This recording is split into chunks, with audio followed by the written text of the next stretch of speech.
देखो, इसमें जो इम्पोर्टेंट चैप्टर है, अब मैं भी अभी ये जस्ट पढ़ना ही शुरू किया हूँ, आज ही शुरू किया था। तो देखो, पहला चैप्टर कोई काम का नहीं है, ना तो पीरी के लिए इम्पोर्टेंट है, ना मेंस के लिए इम्पोर्टेंट है। हाँ, रिकॉर्डिंग शुरू हो गई ना, हाँ ठीक। पृथ्वी की उत्पत्ति एवं विकास जो है, जो मैंने इस चैप्टर को पढ़ा, मतलब पीरी में नहीं मिलेगा, एक आध क्वेश्चन भी नहीं मिलेगा आपको, ठीक है। ठीक है, पर ये है कि पढ़ सकते हो, पर हाँ इतना ज़्यादा इम्पोर्टेंट नहीं है, ठीक है। तो ये चीज़ याद रखना। पृथ्वी की आंतरिक संरचना इज़ वेरी वेरी इंपॉर्टेंट, ये सारे इंपॉर्टेंट है। फिर खनिज एवं सेल यहाँ तक इम्पोर्टेंट है। जो आप बोले भू आकृति की, छठा सातवां बता रहे हो क्या, पांचवा छठा बोल रहे हो आप? सर छठा सातवां, खनिज वाला नहीं सर, छठा सातवां। ये देखते हैं, मैं उस चैप्टर में जब आऊँगा तो मैं बताऊँगा, एक बार देखना पड़ेगा ऐसे मुझे। हाँ, ये तो इम्पोर्टेंट है, ये सारे इम्पोर्टेंट है, ये तो बहुत इम्पोर्टेंट है। हर साल क्वेश्चन आते हैं यहाँ से, 2 या 3 क्वेश्चन आते हैं यहाँ हाँ से। सर, वो ये बहुत इंपॉर्टेंट चैप्टर है पीटी के लिए, याद रख लेना ये चीज़, ठीक है। ये भी इम्पोर्टेंट है, ये भी इम्पोर्टेंट है, तो ये सारे इम्पोर्टेंट है। इनका ये पहला चैप्टर कोई ज़्यादा इम्पोर्टेंट नहीं है, ठीक है। तो अपन शुरू करते हैं आज। तो पहला चैप्टर में ऐसा कोई सब लोग आते क्यों नहीं है क्लास में? अरे तो छोड़े ना, तो उसे क्या ही करना है। तो पहला चैप्टर में से मैं कोई क्वेश्चन पूछूंगा भी नहीं, जब ये कोई काम का है भी नहीं, ठीक है। तो ये मैं देख लिया था, ऐसे मैं पढ़ भी लिया था। ये जिनका ज्योग्राफी ऑप्शनल है उनके लिए इम्पोर्टेंट है, ये बात याद रखना। जिनका ज्योग्राफी ऑप्शनल है उनके लिए इम्पोर्टेंट है। अब बात आती है सेकंड चैप्टर की, पृथ्वी का उत्पत्ति विकास। इसमें आप देखोगे तो आधी सी तो चीज़ें ऐसी है कि जिस पे डाउट है, कौन सी थ्योरी मानी गई, ये थ्योरी वेरी सब है ना, ये भी ज्योग्राफी ऑप्शनल का ही पार्ट है, ये बात याद रख लेना है। ये अपना काम का नहीं है, ठीक है। जो अपने काम की इन्फॉर्मेशन हो छठी क्लास में मिल जाती है, यूपीएससी ने वहीं से क्वेश्चन पूछा है, तो अपने लिए वो काम की चीज़ें, ये कोई काम की चीज़ें नहीं है। तो ये सेकंड चैप्टर भी अपने लिए कोई ज़्यादा इंपॉर्टेंट, ज़्यादा क्या नहीं है, मत पढ़ना। एक भी क्वेश्चन नहीं आया है, मैंने पढ़ लिया है चैप्टर को, ठीक है, तो कोई ज़रूरत नहीं है। तो पहला दूसरा चैप्टर जो है साइड में कर देना।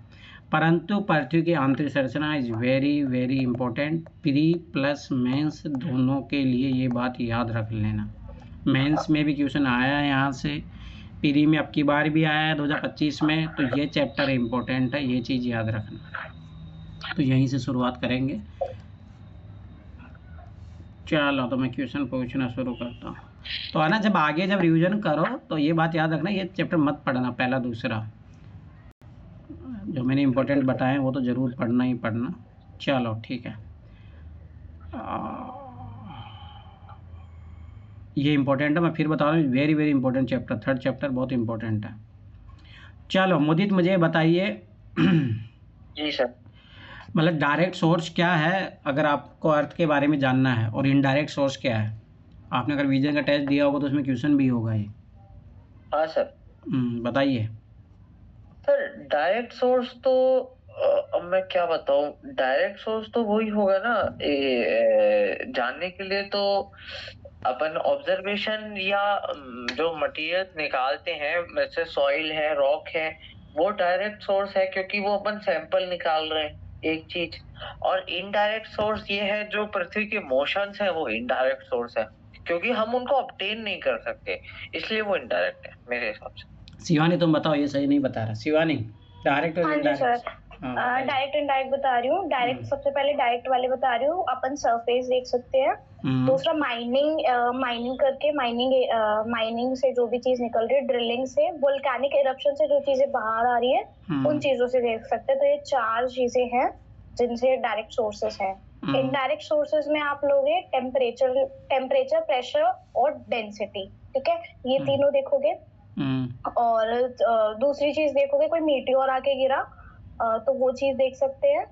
और सिस्मिक एक्टिविटी जो होती है वो देख सकते हैं, है ना। और ग्रेविटेशनल एनोमली का मतलब ये होता है कि कहीं पे गुरुत्वाकर्षण ज्यादा है, कहीं पे कम है। वो इस वजह से है, कहीं पे मास मतलब मटेरियल ज्यादा भरा हुआ है, कहीं पे कम है, मतलब इस वजह से है। तो हाँ, तो ये इनडायरेक्ट सोर्सेस थे।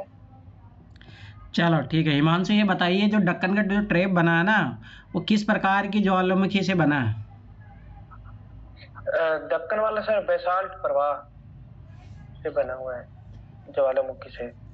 याद रखना, क्वेश्चन पूछा था, इसी से है ना ब्लैक सॉइल ही बनी है। ब्लैक सॉइल बनने का कारण यही है कि ये जो है ज्वालामुखी के उसके कारण बना वो, ठीक है। तो डक्कन ट्रैप में आपको ब्लैक सॉइल मिलेगी, और ब्लैक सॉइल याद रखना कपास के लिए बहुत ही फायदेमंद होती है, इसीलिए कपास का ज़्यादा पैदावार आपको महाराष्ट्र और गुजरात में मिलेगा। यूपीएससी ने बहुत बार क्वेश्चन पूछा है, ये चीज़ याद रखना। चलो मुदीत बताइए, अगर आप जो ये होते हैं ना कोर मेंटल, ये इसके बारे में बताइए, एक्सप्लेन कीजिए इस कॉन्सेप्ट को। सर क्या core crust mantle? Mantle core होता है ना, तो इसके बारे में बताइए। सर कोर तो जैसे है, कोर तो इसका सेंटर वाला पार्ट है जो अंदर का है। एक मिनट, मैं क्रस्ट से बताता हूँ, छोड़ो। सर क्रस्ट जो है वो ऊपर वाला upper most outer most layer है। ये बिल्कुल ये ज्यादातर 5 किलोमीटर ही गहरा है, और ये तैर रहा है, ये सस्पेंडेड है, ये कहीं फिक्स नहीं है। एक चीज सर, ये जैसे ये कहीं ना कहीं 5 किलोमीटर भी मिलेगा और कहीं 70 मीटर थिक भी मिलता है। जैसे एग्जांपल अपने इंडियन रीजन में हिमालयन रीजन, ठीक है। इसके अलावा ये जो है क्या बोलते हैं, ये जिस मटेरियल पे तैर रहा है वो मेंटल है। सर मेंटल इसके बाद आता है, जिसको इंटीरियर बियॉन्ड है। ये मेंटल कहेंगे तो ये सर एस्थेनोस्फेयर को इसका मेंटल का ऊपर वाला पार्ट एस्थेनोस्फेयर होता है, जिसमें अपने मैग्मा और लावा वगैरह लिक्विड फॉर्म में पाया जाता है जनरली। उसके बाद इसकी गहराई लगभग 2900-3000 किलोमीटर तक होती है। उसके बाद अपन जाएंगे कोर में। सर कोर है, कोर में जो बना हुआ है वो नीफे से बना हुआ है। नीफे मतलब निकल और फेरस, ये बना हुआ है। ये शुरू होता है 2900 किलोमीटर के बाद से, जो कि बिल्कुल पृथ्वी के बीच तक जाता है। ये सबसे गहरा, सबसे भारी है। इसका जो डेंसिटी है वो सबसे भारी है, तो ये बीच में लोकेटेड है। उसके अलावा इसमें जो इसका जो आउटर पार्ट है, कोर का आउटर पार्ट लिक्विड है, और बीच का पार्ट जो मिडिल है, बिल्कुल पॉइंट, जिसको अपन सिंगुलैरिटी बोलते हैं, जहां से शुरुआत हुई थी बिग बैंग थ्योरी में, वो सॉलिड है सर। अच्छा शिवानी, इसमें वो समझाइए, इनमें कौन कौन सी लेयर पाई जाती है, मतलब क्रस्ट और मेंटल के बीच में क्या बोलते हैं, और किस किस चीज़ों से बने कौन कौन से मेटल पाए जाते हैं इनमें।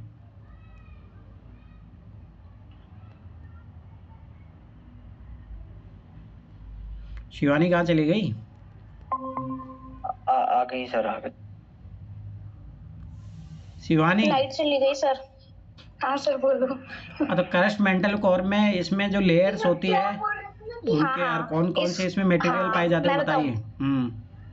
क्रस्ट मेंटल कोर में कौन कौन से चीजें या मतलब वापस बोलो एक बार, क्योंकि मैं कुछ क्रस्ट और मेंटल के बीच में, जैसे इनको बीच में बोला जाता है ना, कुछ कुछ बोला जाता है। एक तो इनके लेयर्स कौन कौन सी होती है, दूसरी बात इनमें कौन कौन से मेटल पाए जाते हैं।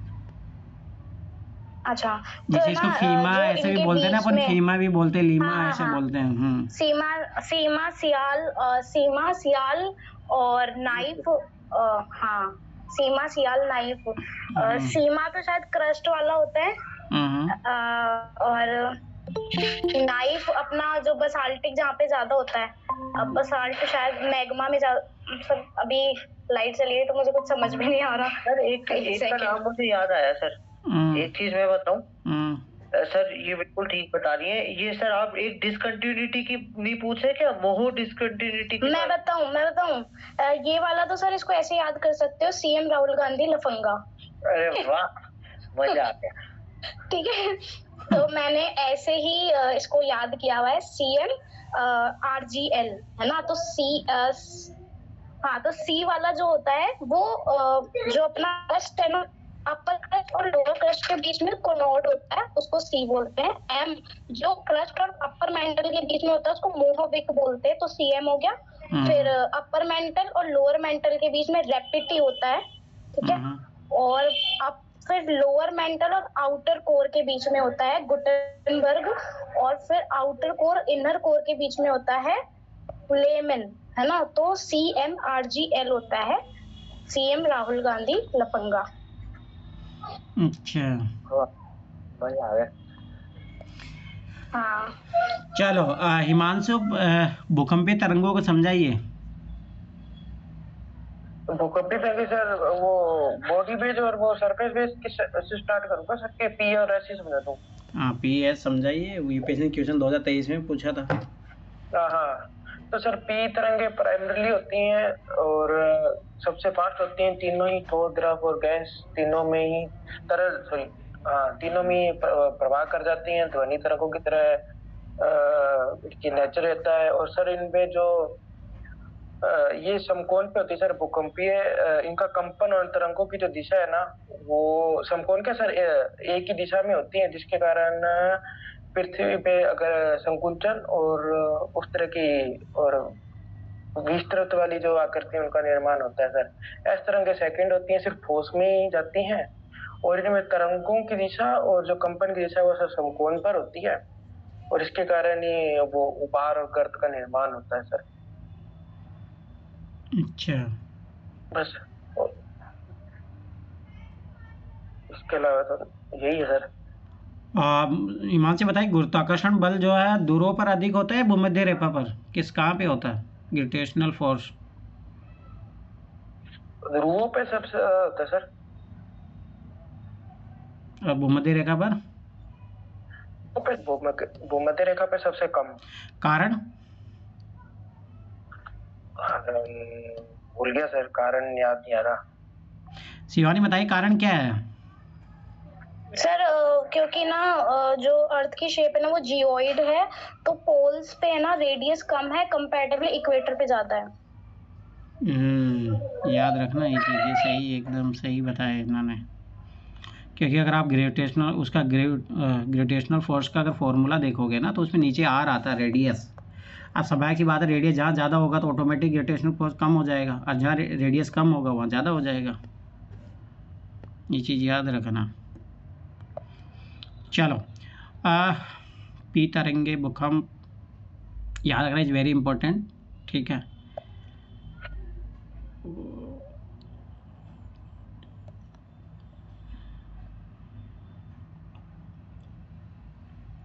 हाँ शिवानी आप बताइए, जहाँ भूकंप आता है उसको एपिक सेंटर क्या क्या बोलते हैं, किसको बोलते हैं बताइए। एपिसेंटर उसको बोलते हैं जहाँ पे जस्ट फोकस के जस्ट नियरेस्ट जो सरफेस पे पॉइंट है, फोकस जहाँ पे भूकंप मतलब जहाँ पे प्लेट्स हिली हैं, एक्चुअली जहाँ पे प्लेट्स नीचे हिली है, जहाँ पे फ्रिक्शन आया है प्लेट्स में, और फिर जस्ट सबसे पहला जो उसके नियरेस्ट पॉइंट सरफेस पे होगा, सरफेस पे जो सबसे पहले डिस्टेंस कवर करते हो, सबसे कम डिस्टेंस जो होगा उस वेव का, उसको एपिसेंटर बोलेंगे। और उसके अलावा भी तो होते हैं बहुत सारी चीजें सर। एक चीज होती है शायद हाइपोसेंटर, है ना? हाइपोसेंटर उसको फोकस को ही बोलते हैं।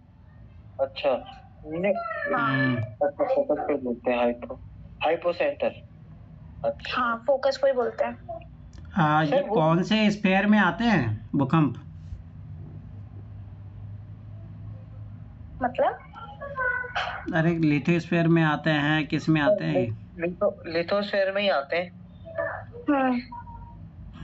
याद रखना है कि 200 किलोमीटर तक आते हैं मेरे ख्याल से। मुझे बॉडी वेव्स और सरफेस वेव क्या रोल रहता है इनका, और क्या होती है बॉडी वेव्स और सरफेस वेव्स?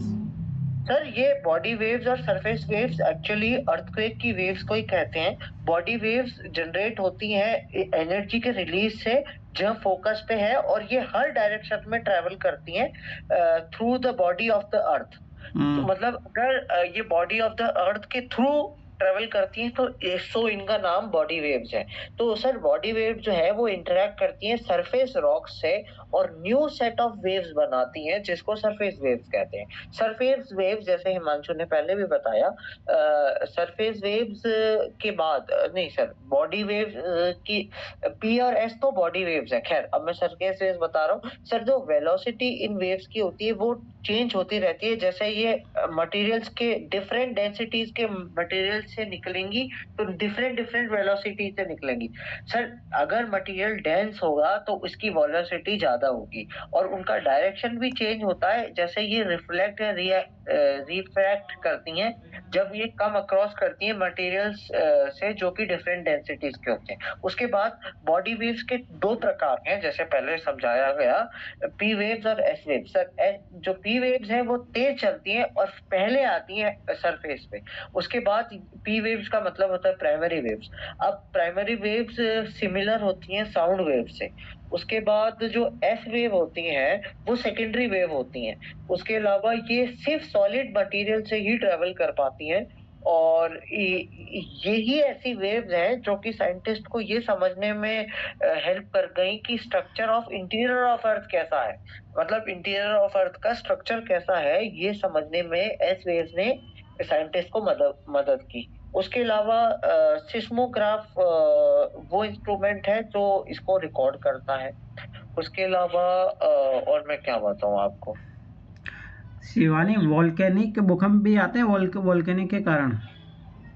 हाँ सर, वोल्केनिक भी होते हैं। और टेक्टोनिक भूकंप क्या होते हैं वो समझाइए।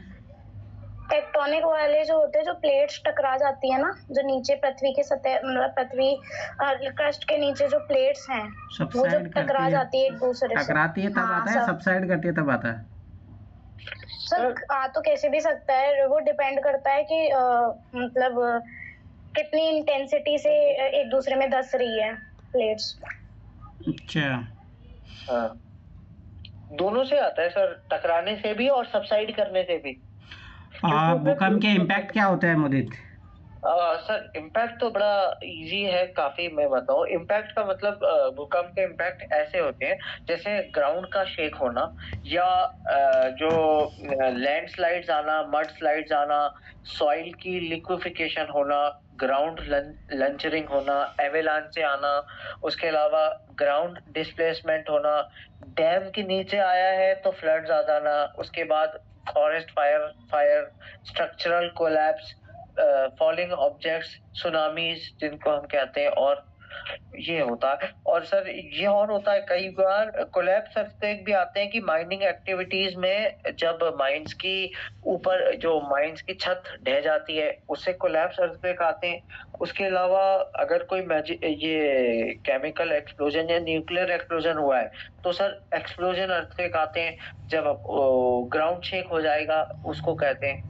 और क्या बताऊं, हाँ, और एक और है जैसे रिजर्वायर के एरिया में आपका अर्थक्वेक आया है तो उससे बाढ़ तो आएगी ही आएगी, और रिजर्वायर के टूटने से जो ग्राउंड शेक होगा वो रिजर्वायर इंड्यूस अर्थक्वेक हो जाएगा। ठीक। अच्छा,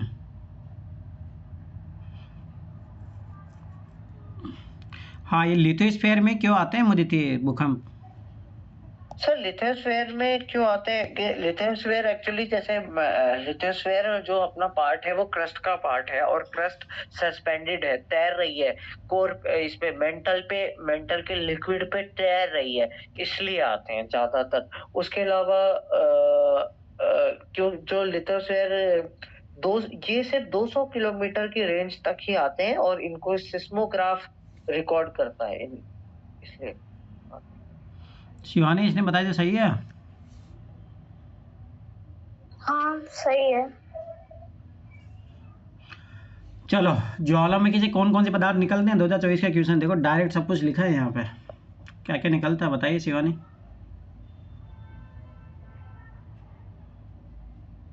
सर सारी चीजें मतलब तो तुम्हें पता है मेंस में यूपीएससी निकलती है। ने यूपीएससी ने पूछा था कि ज्वालामुखी के टाइप्स क्या होते हैं, ये भी पूछा हुआ है, सोचिए इसी चैप्टर से क्वेश्चन है वो भी। अच्छा, तो ऐसा पता नहीं है क्या आपको उनको कौन से बम, राख, धूलकण, नाइट्रोजन यौगिक, सल्फर सर यौगिक? एक बार इंग्लिश में हाँ बता हाँ, दूं, ये तो सारे पता है मेरे को।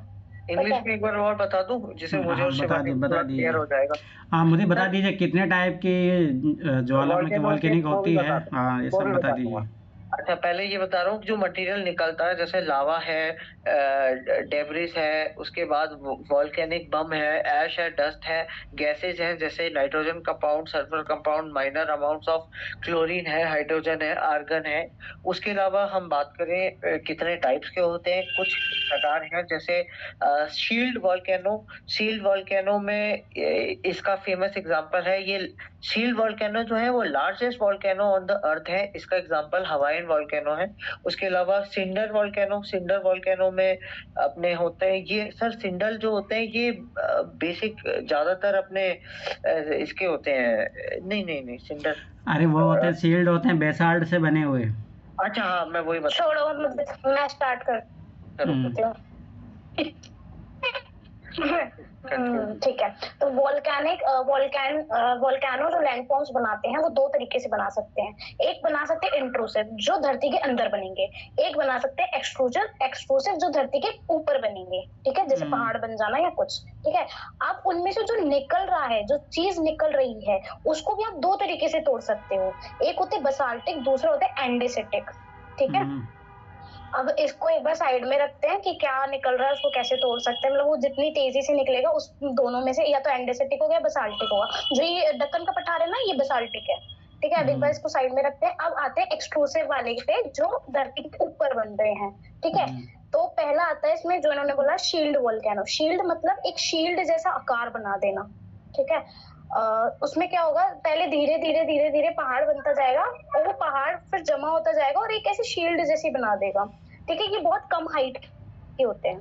ठीक है, बसाल्टिक है। मैंने बताया था कि दो तरीके की चीजें निकल सकती है, तो एंडेसिटिक निकलेगी या बसाल्टिक। तो इसमें बसाल्टिक निकलेगी। इसमें फ्लूइडिटी हैवी होगी। अब फ्लूइडिटी ज्यादा होगी तो ये जल्दी जल्दी जल्दी जल्दी पहाड़ बनाएगा और जल्दी जल्दी बहेगा इसका मटेरियल, तो छोटा पहाड़ बनेगा, हाइट भी कम होगी उसकी।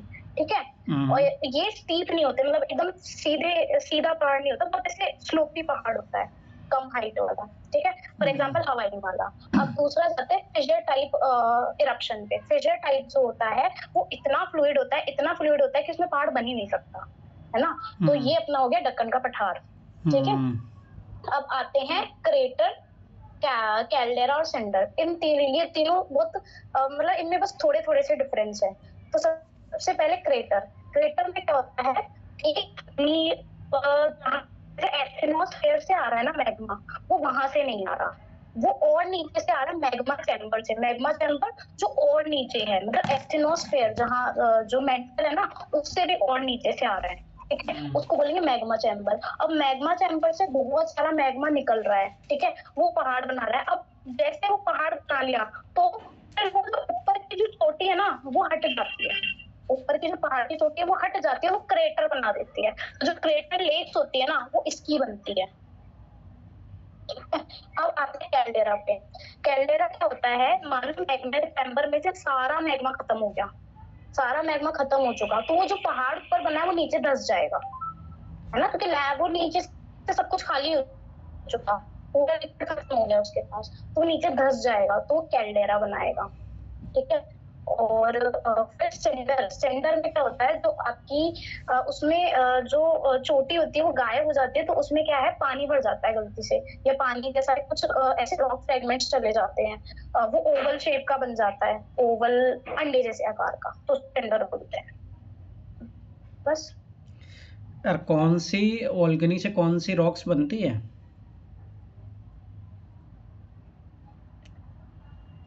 सर ये तो दूसरा चैप्टर है ना। हाँ, तो मतलब मेरे को मतलब इसमें तो इग्नियस रॉक बनेगी सबसे पहले। हाँ, फिर मेटामॉर्फिक, अगर बहुत ज्यादा हाई प्रेशर और मतलब प्रेशर और हीट ज्यादा हुई तो मेटामॉर्फिक रॉक में तब्दील हो जाएगी वो। सर मैं एक एग्जांपल और देना चाहूंगा, मुझे अभी याद आया। मतलब याद तो क्या आया, आपने पहले भी बताया था सर, ये वॉल्केनो अगर समुद्र में हो या ओशन रिज में हो, वो मिड ओशन रिज वॉल्केनोस होते हैं। उसके ये बहुत ही लंबे और गहराई में होते हैं, जैसे 70,000 किलोमीटर लॉन्ग स्ट्रेचेस भी पाए जाते हैं। सर इसका जो सेंट्रल पार्ट होता है रिज का, ये फ्रीक्वेंट इरप्शन विटनेस करता है। इनको कहते हैं मिड ओशन रिज वॉल्केनोस।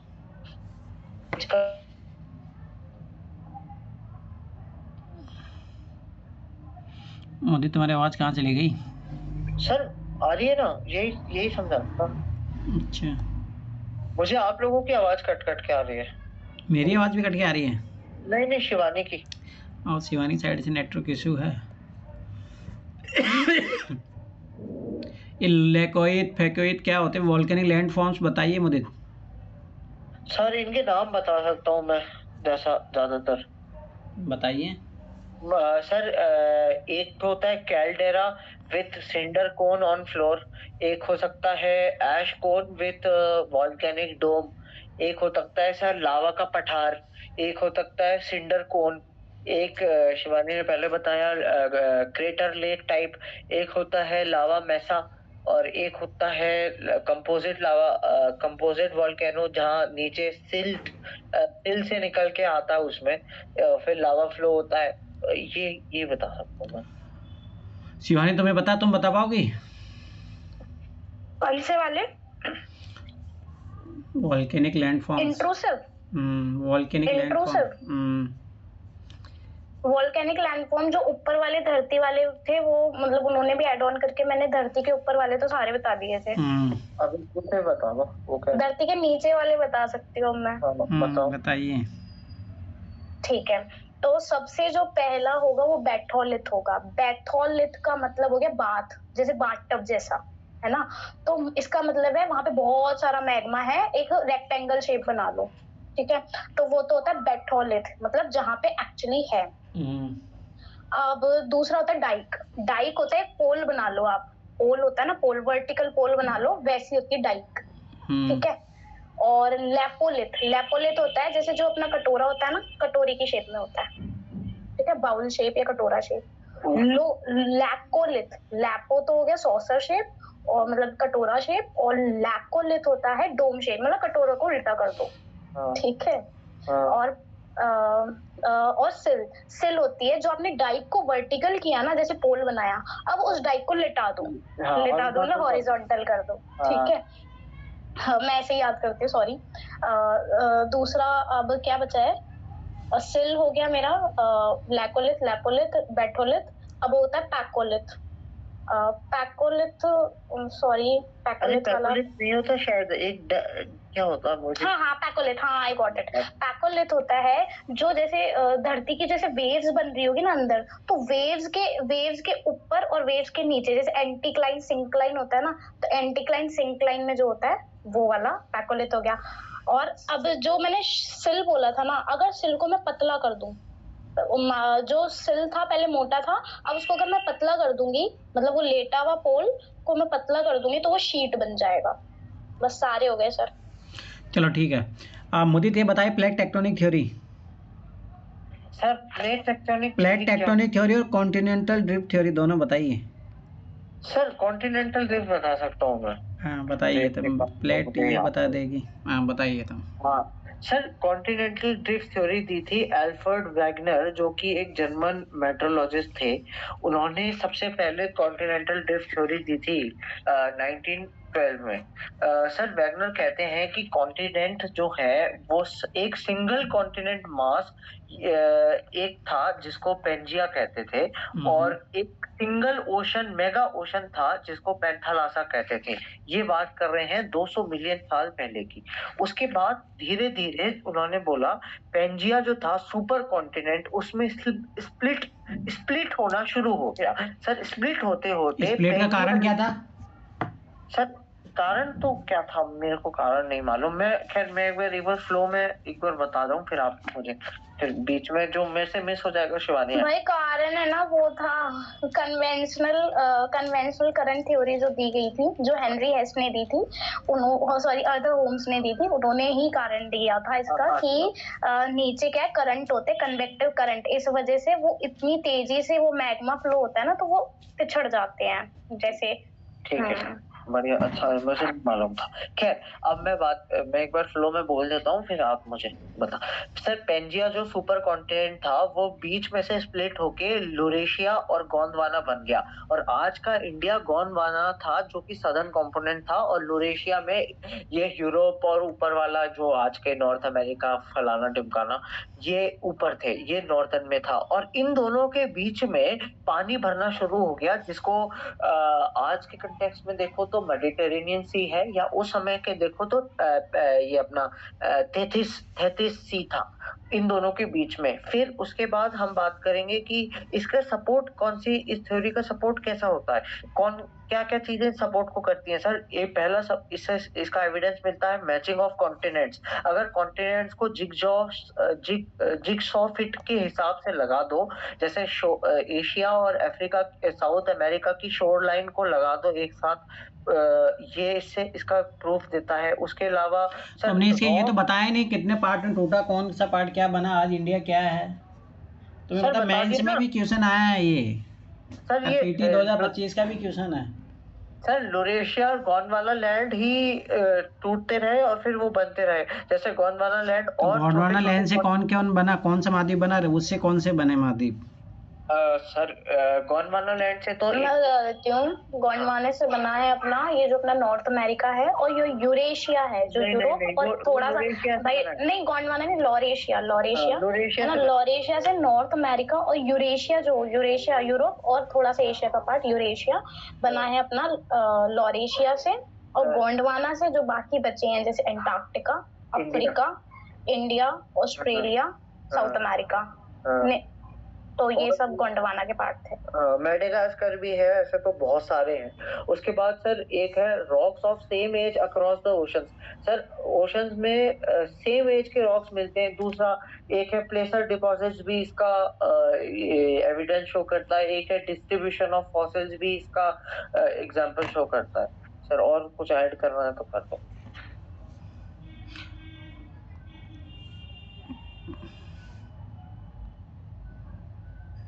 तुम्हें पता है अब क्या क्वेश्चन आया है ये भाई, 2025 में यही क्वेश्चन आया था। हाँ अच्छा। सर। तुमने सारे तो नहीं बताए मुदित, सारे सर बता दिए बता- तुमने? हाँ मतलब इसने एग्जांपल्स नहीं डाले, जब तुम अगर ये बताइए। मेंस में लिखेगा तो एग्जांपल क्या डालेगा। हाँ तुम बताइए, तुम बताइए। हाँ, तो जिक्सॉ फिट में ना अपन अगर एग्जांपल देंगे तो अपन नॉर्थ ये अपना अफ्रीका को साउथ अमेरिका से जोड़ेंगे तो अपन को दिखेगा कि ये एक दूसरे में मर्ज हो सकते हैं। और यूरोप और नॉर्थ अमेरिका को अगर अपन जोड़ेंगे तो ये एक दूसरे में मर्ज हो सकते हैं। तो पहला एग्जांपल जिक्सॉ फिट का ये होता है। दूसरा रॉक ऑफ सेम एज। अगर आप देखोगे जो ब्राजील की जो रॉक है और जो वेस्ट अफ्रीका की रॉक है ना, वो सेम एज की है। दूसरा यहाँ पे ना एक रेप्टाइल पाया जाता था, है ना, फ्रेश वाटर रेप्टाइल था वो, ठीक है, जो उड़ नहीं सकता था, मतलब फ्रेश वाटर में रहता था और उड़ नहीं सकता था, जिसका नाम था मीजोसॉरस, है ना। वो क्या है, वो दोनों जगह पाया गया है। अगर ये टूट गए थे तो वो फ्रेश वाटर वाला इतना बड़ा ओशन पार करके कैसे जाता, क्योंकि वो उड़ भी नहीं सकता था। तो ये एक एग्जांपल होता है इसका कि मीसोसॉरस वाला, ठीक है। और दूसरा एक लाइस्ट्रोसॉरस है और एक है ग्लोसोपिटोरस, जो कि आपको south America, Africa, Madagascar, India, Antarctica और ऑस्ट्रेलिया, इन सब में इसके वो पाए जाते हैं, क्या बोलते हैं, प्लेसर डिपॉजिट्स। और एक और कि घाना में अपने गोल्ड मिलता है ना, गोल्ड के लिए फेमस है। और ब्राजील का जो चोटी के आसपास की जगह, वहां भी आपको गोल्ड मिलेगा मतलब।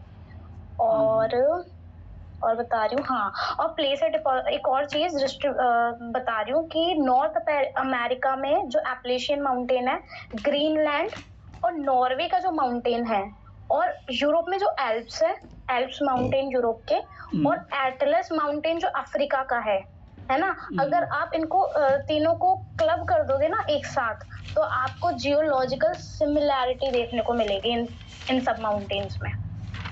अच्छा,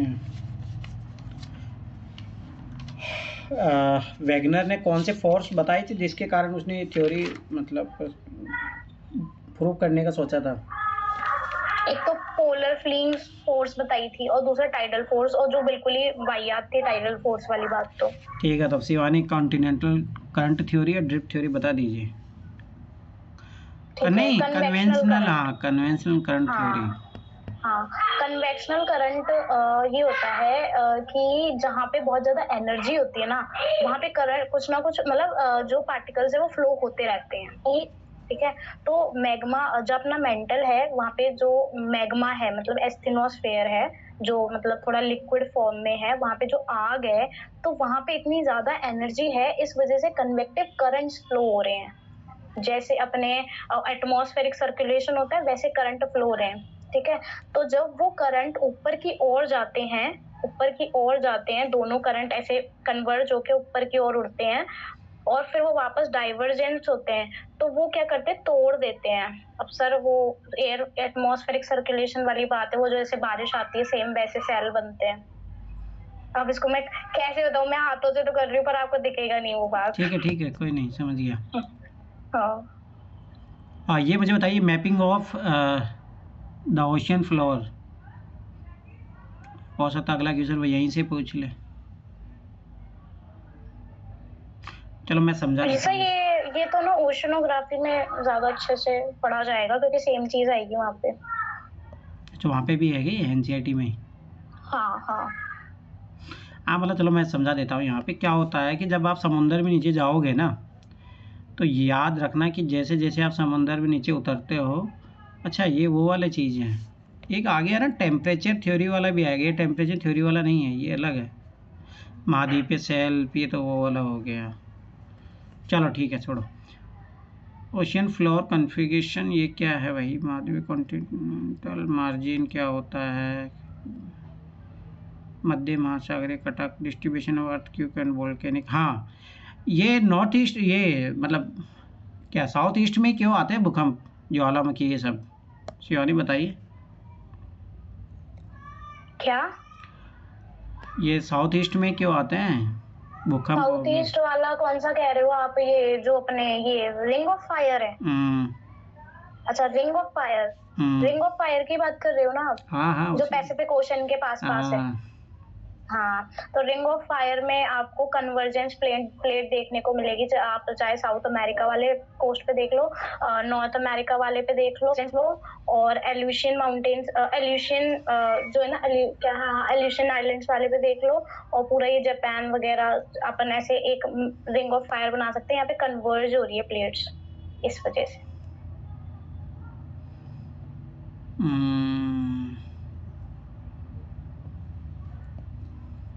मेंस में क्वेश्चन आया हुआ इसका, है ना? हाँ, जैसे फॉर एग्जांपल कि जो नाज़का प्लेट है साउथ अमेरिका वाली प्लेट में धस रही है अंदर, ठीक है।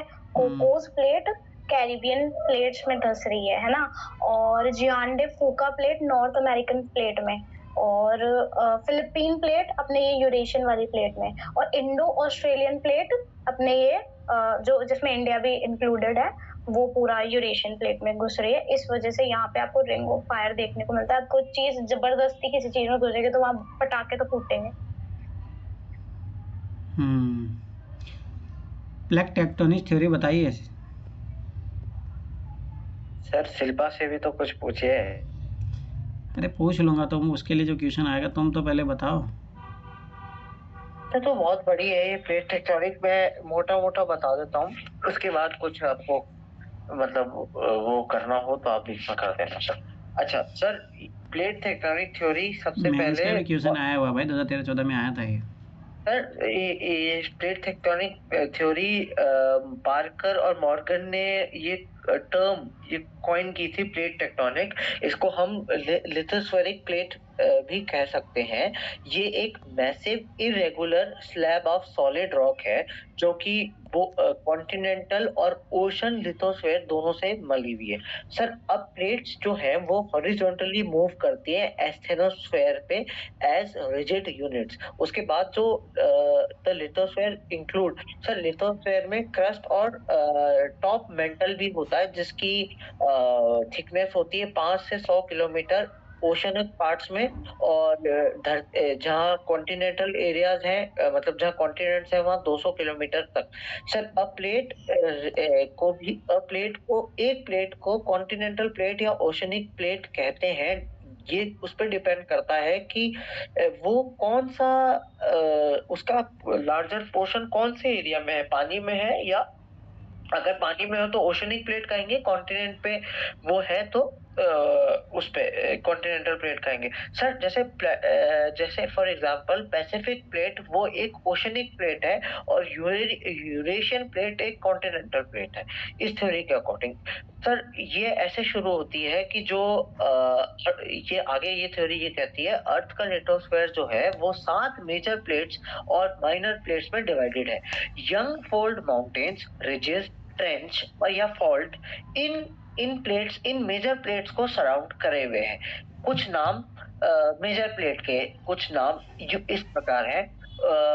उसके नाम है एंटार्क्टिका प्लेट, और जो ओशनिक प्लेट है उसके साथ north American plate with western Atlantic, उसके बाद south American with western Atlantic, फिर है पैसिफिक, फिर इंडो ऑस्ट्रेलियन न्यूजीलैंड अभी बताया, African plate with eastern Atlantic, उसके बाद यूरेशियन प्लेट, फिर उसके साथ साथ जो एडजेसेंट ओशनिक प्लेट्स हैं छोटी, कुछ अभी शिवानी ने बताया छोटी प्लेट्स का, जैसे कॉकस प्लेट, नार्जा प्लेट, अरेबियन प्लेट और फिलीपीन प्लेट। ये छोटी माइनर प्लेट्स है, जैसे फिलीपींस है एशियाटिक और पैसिफिक के बीच में, अरेबियन है साउथ अरेबियन लैंड मास में, नार्जा है साउथ अमेरिकन और पैसिफिक प्लेट के बीच में, और कोकोस है सेंट्रल अमेरिकन और पैसिफिक के बीच में।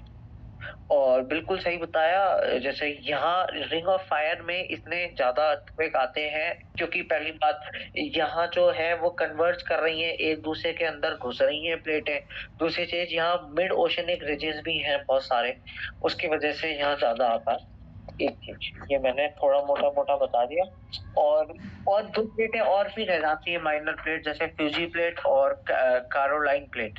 उसके बाद क्या बोलते हैं, मेजरली यही है। इसमें ये भी बताना चाहूँ तो मैं ये बता सकता हूँ कि प्लेट बाउंड्रीज कैसे होती हैं। एक डाइवर्जेंट होती है, एक कन्वर्जेंट होती है, एक ट्रांसफॉर्मिक होती है। डाइवर्जेंट मतलब ये एक दूसरे से हटके अलग हटके जाएंगी, डाइवर्ज होंगी। ये स्प्रेड होंगी एक दूसरे से हटके। एग्जांपल है मिड अटलांटिक रिज, जिसमें अमेरिकन प्लेट को सेपरेट करके यूरेशिया और अफ्रीकन प्लेट बनी। कन्वर्जेंट दो ओशन और कॉन्टिनेंटल भी कन्वर्ज हो सकती हैं, दो ओशन प्लेट भी कन्वर्ज हो सकती हैं, और दो कॉन्टिनेंटल भी कन्वर्ज हो सकती है, मतलब घुस सकती हैं एक दूसरे में, नीचे एक दूसरे के नीचे सबसाइड हो सकती हैं। उसके बाद ट्रांसफॉर्मिक ये जब जो प्लेट्स हैं ये सिर्फ हॉरिजॉन्टली पास बाय करें, उनको कहते हैं ट्रांसफॉर्मिक। उसकी वजह से ट्रांसफॉर्मिक फॉल्ट्स बनते हैं और जो ये धीरे धीरे सेपरेट हो जाता है और फिर ये सेपरेट होके ओशन रिजेस बना देता है। मैं तो ये बताना चाहूंगा, बाकी तो क्या है। हिमांशु, तो जो तुम पूछ रहे थे ना, आप 5 और 6 चैप्टर याद रखना इंपॉर्टेंट है भाई, वहाँ से तो पीटी मेन दोनों में क्वेश्चन आए हैं। सर बात तो है नहीं, हिमांशु है नहीं, मतलब ठीक है, तो याद रखना 5 और 6 चैप्टर भी इम्पोर्टेंट है। हाँ सर। अब सर शिवानी मतलब कुछ ऐड ये इस कर दो। एनसीईआरटी के जो पहला और दूसरा चैप्टर है उसको छोड़ के सारे चैप्टर इंपॉर्टेंट है, ये चीज़ याद रखना। अच्छा एक सर, चैप्टर मत छोड़ना, क्योंकि 8 से 10 क्वेश्चन यहीं से मिलेंगे आप लोगों को। जी सर। अब शिवानी कुछ ऐड कर दो आप इसमें, आप अच्छा समझाती हो। शिवानी, मुझे इसमें ये समझाओ कि जो ये जैसे डाइवर्जेंट बाउंड्री है, कन्वर्जेंट बाउंड्री है, ट्रांसफॉर्म बाउंड्री है, इन कौन से मतलब क्या होती है, दूसरी बात इससे क्या क्या लैंड फॉर्म्स बनते हैं इनसे। अच्छा, तो सर है ना, सबसे पहले डाइवर्जेंट बाउंड्री देखते हैं। अब देखो डाइवर्जेंट बाउंड्री है ना, इसका मतलब है उसके नीचे जो मैग्मा है वो ऊपर की ओर आ रहे हैं, मतलब दोनों हाथों से अगर आप ऊपर की ओर जाओगे तो ऊपर की ओर आ रहे हैं, तो वो स्प्रेडिंग साइट है। स्प्रेडिंग मतलब वो चीर देगी लैंड को, है ना। हाँ, वो चीर देगी। तो अगर मान लो कॉन्टिनेंट पे वो चीर रही है ना, तो पहले तो वो क्रैक लाएगी, जो अभी अफ्रीका में क्रैक्स आ रहे हैं ना कहीं कहीं, तो वो क्रैक लाएगी, ठीक है। दक्कन के पठार में भी क्रैक आ रहा है, उसका कारण ये है। सर वो तो ये तो नहीं, ये वाली चीज नहीं है। कच्छ में जो आ रहा है ना अपने, ये दो दिखता है आपको, गुजरात में ये 2 दिखते हैं, ये इस वजह से आ रहे हैं। गुजरात में ऐसे शेर जैसा मुंह दिखता है ना, ये इस वजह से है। ये यहाँ पे ना वो है नॉट्स ऑफ प्लेट है, उस वजह से है वो। अच्छा, है ना। तो सबसे पहले आप कॉन्टिनेंट को थोड़ा चीरो, और चीरोगे तो रिफ्ट वैली बनेगी, फिर और चीरोगे तो नैसेंट सी बनेगा, जो रेड सी बना हुआ है, ठीक है। फिर इसको आप बिल्कुल चीर दोगे तो ये अपना जो ओशन बना हुआ है अटलांटिक ओशन, ऐसा ओशन बन जाएगा, ठीक है। और अगर वो चीज ओशन के फ्लोर पे हो रही है, नीचे हो रही है, तो वो मिड ओशनिक रिज बनाएगी, ठीक है। ये तो हो गई डाइवर्जेंट वाली बात, जहाँ पे मैग्मा ऊपर की ओर आ रहा है, इसलिए वो चीर रहा है, मतलब लैंड को स्प्रेड कर रहा है। नेक्स्ट आता है कन्वर्जेंट बाउंड्रीज। कन्वर्जेंट बाउंड्री वहां होती है जहां पे वो जो मैग्मा नीचे से ऊपर की ओर बढ़कर फिर नीचे की ओर वापस धंस रहा है ना। नीचे ऐसे सोचो एक सर्कल चल रहा है तो नीचे की ओर धंस रहा है, तो वहां आपको डाइवर्जेंट बाउंड्री देखने को मिलेगी। तो अब ये भी ऊपर की सतह अलग अलग है, कहीं ओशन है कहीं कॉन्टिनेंट है। तो सबसे पहले अपन करते हैं कॉन्टिनेंट वाला। कॉन्टिनेंट वाले का एग्जांपल आप हिमालयाज दे सकते हो। आप फॉर एग्जांपल दो गाड़ियां एक साथ आ रही हैं या फिर सेम मास वाली पहाड़ियां या कुछ भी ऐसे बोलोगे आ रही हैं, तो वो एक लैंडफॉर्म क्रिएट करेगी जो हिमालयाज जैसे पहाड़ बना देगी। ठीक है, अगर आप वही चीज ओशन और कॉन्टिनेंट के बीच में करते हो तो आपको उसमें ये देखा जाता है कि कौन सी रॉक ज्यादा भारी है। तो जो भारी वाली होगी ना वो धंस जाएगी और फिर वहां पे आपको पहाड़ जो देखने को मिलेंगे, क्योंकि अगर कोई चीज धंस रही है, जो मोटी वाली चीज धंस रही है, तो ऊपर तो कुछ लैंडफॉर्म क्रिएट करेगी ना, तो वो जो पहाड़ बनाएगी तो वो कॉन्टिनेंट के आसपास देखने को मिलेंगे आपको। फॉर एग्जांपल अगर आप साउथ अमेरिका में जो एंडीज देखोगे ना वो इसी वजह से बना हुआ है। ठीक है, और दूसरा अपना नेक्स्ट होता है ओशन वाला। ओशन वाले में क्या होता है, अब ओशन अब दोनों ओशन हो गए और दोनों का जो मटेरियल बना हुआ है वो सेम मटेरियल बना हुआ है। बस इसमें ये देखा जाएगा जो ज्यादा भारी वाली होगी वो धंस के ओशन पे ही कुछ फॉर्म्स मतलब पहाड़ क्रिएट कर देगी। तो ऐसा क्वेश्चन शायद मेंस में आया हुआ है कि ये जो अपने फिलीपींस, एल्यूशियन आइलैंड्स ये जो बनते हैं कैसे बनते हैं। ये ओशन जब कन्वर्ज होते हैं तो ऐसी लैंडफॉर्म्स बनते हैं, जैसे एल्यूशियन आइलैंड्स जो बने हुए हैं और फिलीपीन बना हुआ है, इंडोनेशिया बना हुआ है, और ये छोटे मोटे जो बने हुए हैं ये इसी वजह से बने हैं। जब ओशन कन्वर्ज होगा तो ऊपर कुछ तो सतह बनाएगा ना, वो कुछ लैंडफॉर्म बनाएगा, तो ऐसे छोटे छोटे आइलैंड्स क्रिएट होते हैं। पर इन्हीं को मिड ओशनिक रिजेस बोलते हैं।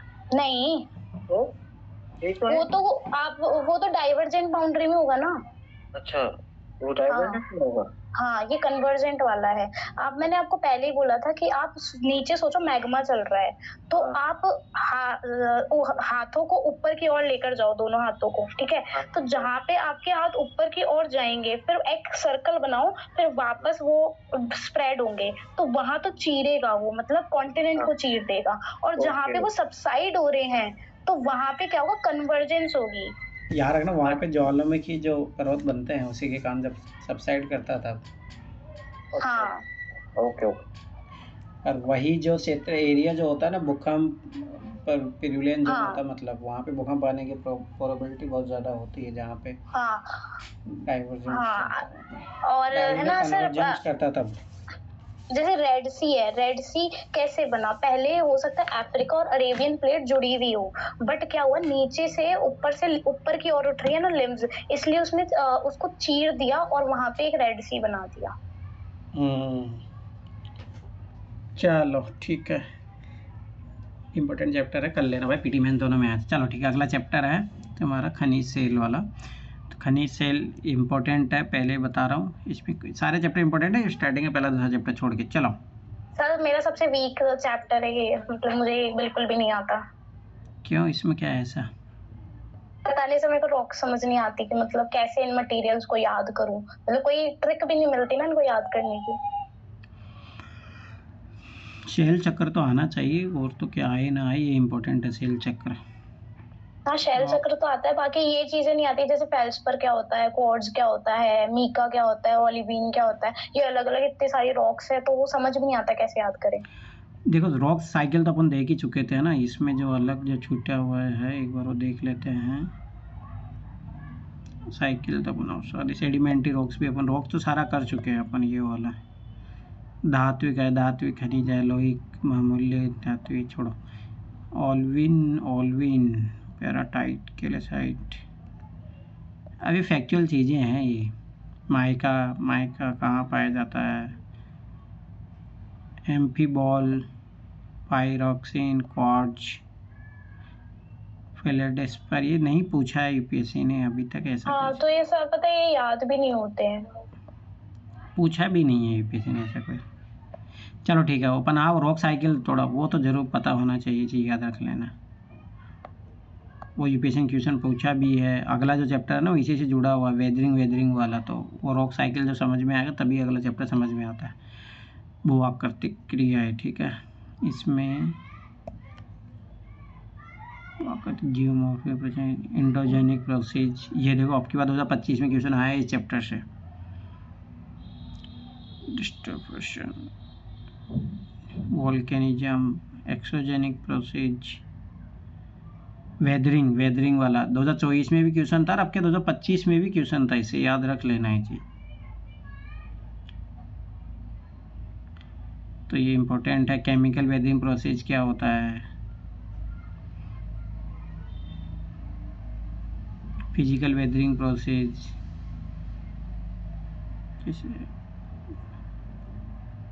हाँ ये वाला क्वेश्चन है ना उसमें मिलेगा आपको।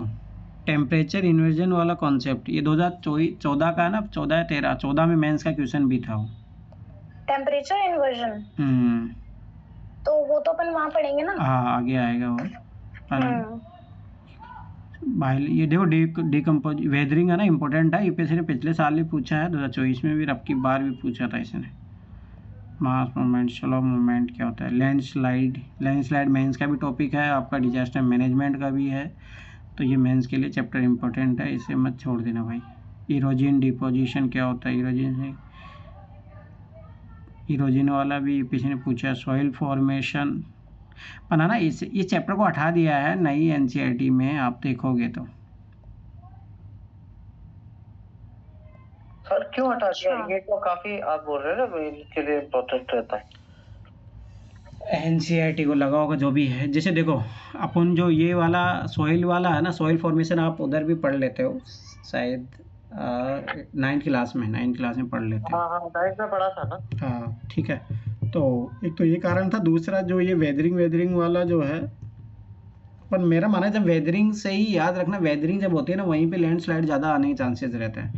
और वेदरिंग के जो कारण होते हैं वो सबसे बड़े कारण होते हैं, देखो मैं अभी बता रहा हूँ। अब की बार भी मतलब 2024 में तो आया ही था, अगर आप जाके देखोगे तो। अब की बार जो क्वेश्चन आया था, रुको वो मैं बताता हूँ, पर इम्पोर्टेंट है।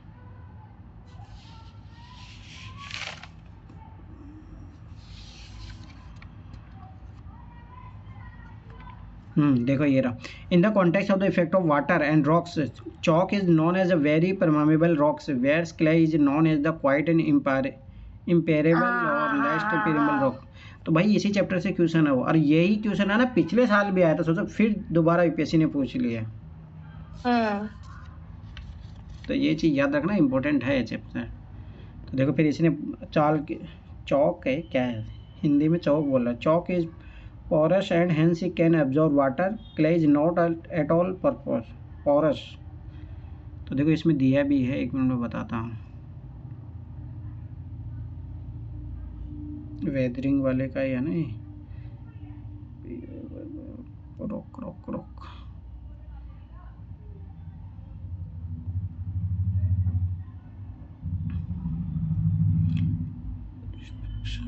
वोल्केनिज्म, एक्सोजेनिक, वेदरिंग याद रखना। 2024 में भी क्वेश्चन आया था वेदरिंग का। केमिकल सॉलिड कार्बोनाइजेशन, जलयोजन वाला आया था उसमें। ये clays note of porous, weathering, oxidation reduction, water scars, polish grey, unrolling expansion, temperature freezing, salt.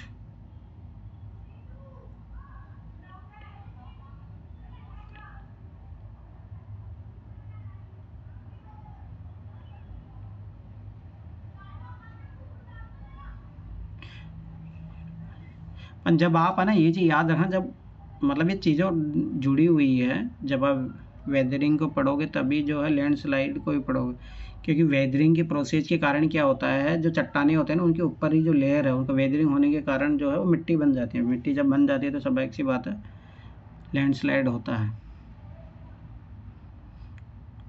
चलो ठीक है।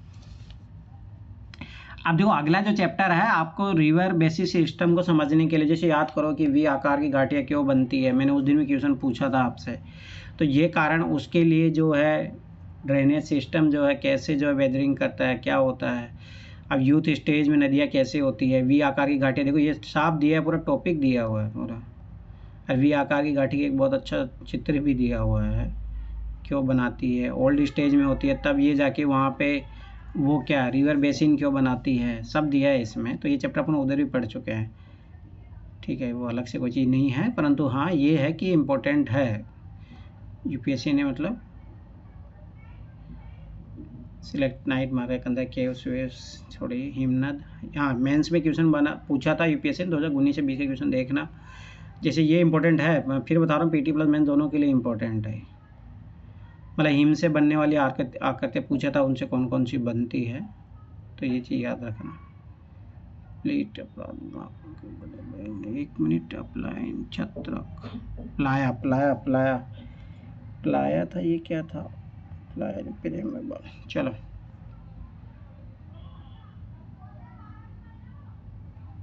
तो ये चैप्टर तो पढ़ ही लेना, तभी फायदा है, ऐसा कोई। चलो climatology is very very important, जिसमें सबसे ज़्यादा इंपॉर्टेंट चैप्टर है ये पहला वाला। इस चैप्टर से इतने क्वेश्चन पूछे हैं यूपीएससी हर साल 2 या 3। हर साल वाटर वेपर का भी आता है काफी इससे क्वेश्चन। हाँ तो ये याद रखना, ये chapter is very very important.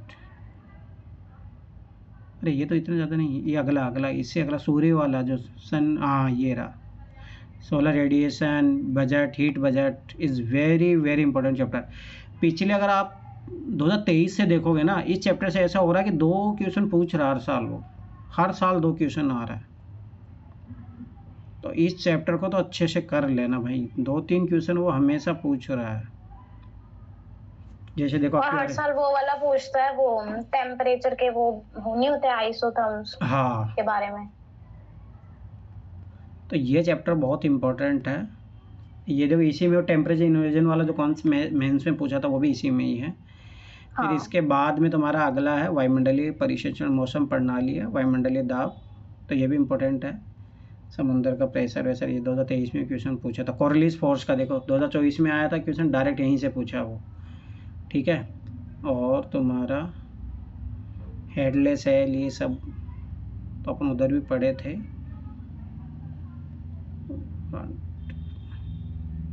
Cyclone, cyclone वाला टॉपिक पीटी प्लस मेंस दोनों में पूछा है, तो ये पूरा टॉपिक इसमें दिया है। टोर्नेडो, टोर्नेडो क्वेश्चन याद आया, टोर्नेडो पूछा था ना 2024 के मेंस में, टोर्नेडो था ये वो। हाँ हाँ टोर्नाडोज ही था। हाँ तो देखो ये वो दिया है भाई एनसीईआरटी में, ऐसे नहीं पूछा उसने। वायुमंडल में जन वेपराइजेशन, ये वाला जो तुम बता रही थी, ये रहा वो। सर टोर्नाडो को है ना उसने वाटर स्पाउट्स बोला था, तो सब लोग कंफ्यूज हो गए थे ये वाटर स्पाउट्स क्या होता है। अरे अमेरिका में आया था इसलिए पूछा था उन्होंने। और दूसरी बात क्या था कि फिल्म बनी थी उस पर एक,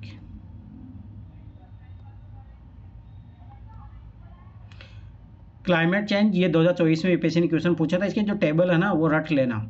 और मैं फिर बता रहा हूँ, ये एनसीईआरटी जो है इसमें जो टेबल में जो इन्फॉर्मेशन दी है, मैप बना मतलब को डायग्राम बना के जो समझाया, वो बहुत ज़्यादा इंपॉर्टेंट है, ये चीज़ याद रखना। अब ग्लोबल वार्मिंग ये वाले टॉपिक है ना, करंट से थोड़ा अपडेट कर लेना कि इसमें क्या चीज़ें अभी चल रही है, वो ज़्यादा इंपॉर्टेंट है, ये चीज़ याद रखना। वाटर साइकिल,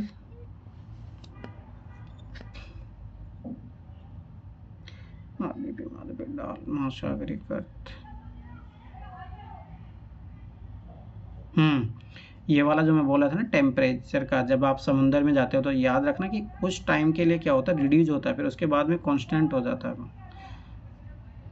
4 डिग्री वाला यूपीएससी ने याद करो उधर पूछा भी था। सैलिनिटी का पहले पूछा गया है, सैलिनिटी का अब तक क्वेश्चन नहीं पूछा है। ज्वार बाटा का यूपीएससी ने पहले क्वेश्चन पूछा ही है। टाइड्स, इसका महत्व तो क्या है, ओशियन करंट, ओशियन करंट का यूपीएससी ने पूछा था क्वेश्चन, याद रखना है जी।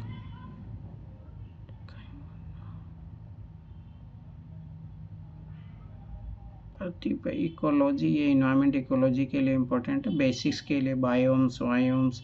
हाँ एक चीज़ मैं बता रहा हूँ, बायोलॉजिकल साइकिल है ना उसमें, ये table is very very important, इसको अच्छे से कर लेना। कहाँ पे कौन कौन सी बायोम है, सब कुछ दिया है इसमें, कौन कौन सी, और देखो मैं बताता हूँ 2023 का क्वेश्चन था ना वो, देखो अभी इस टेबल से कितने क्वेश्चन पूछे हुए हैं ना।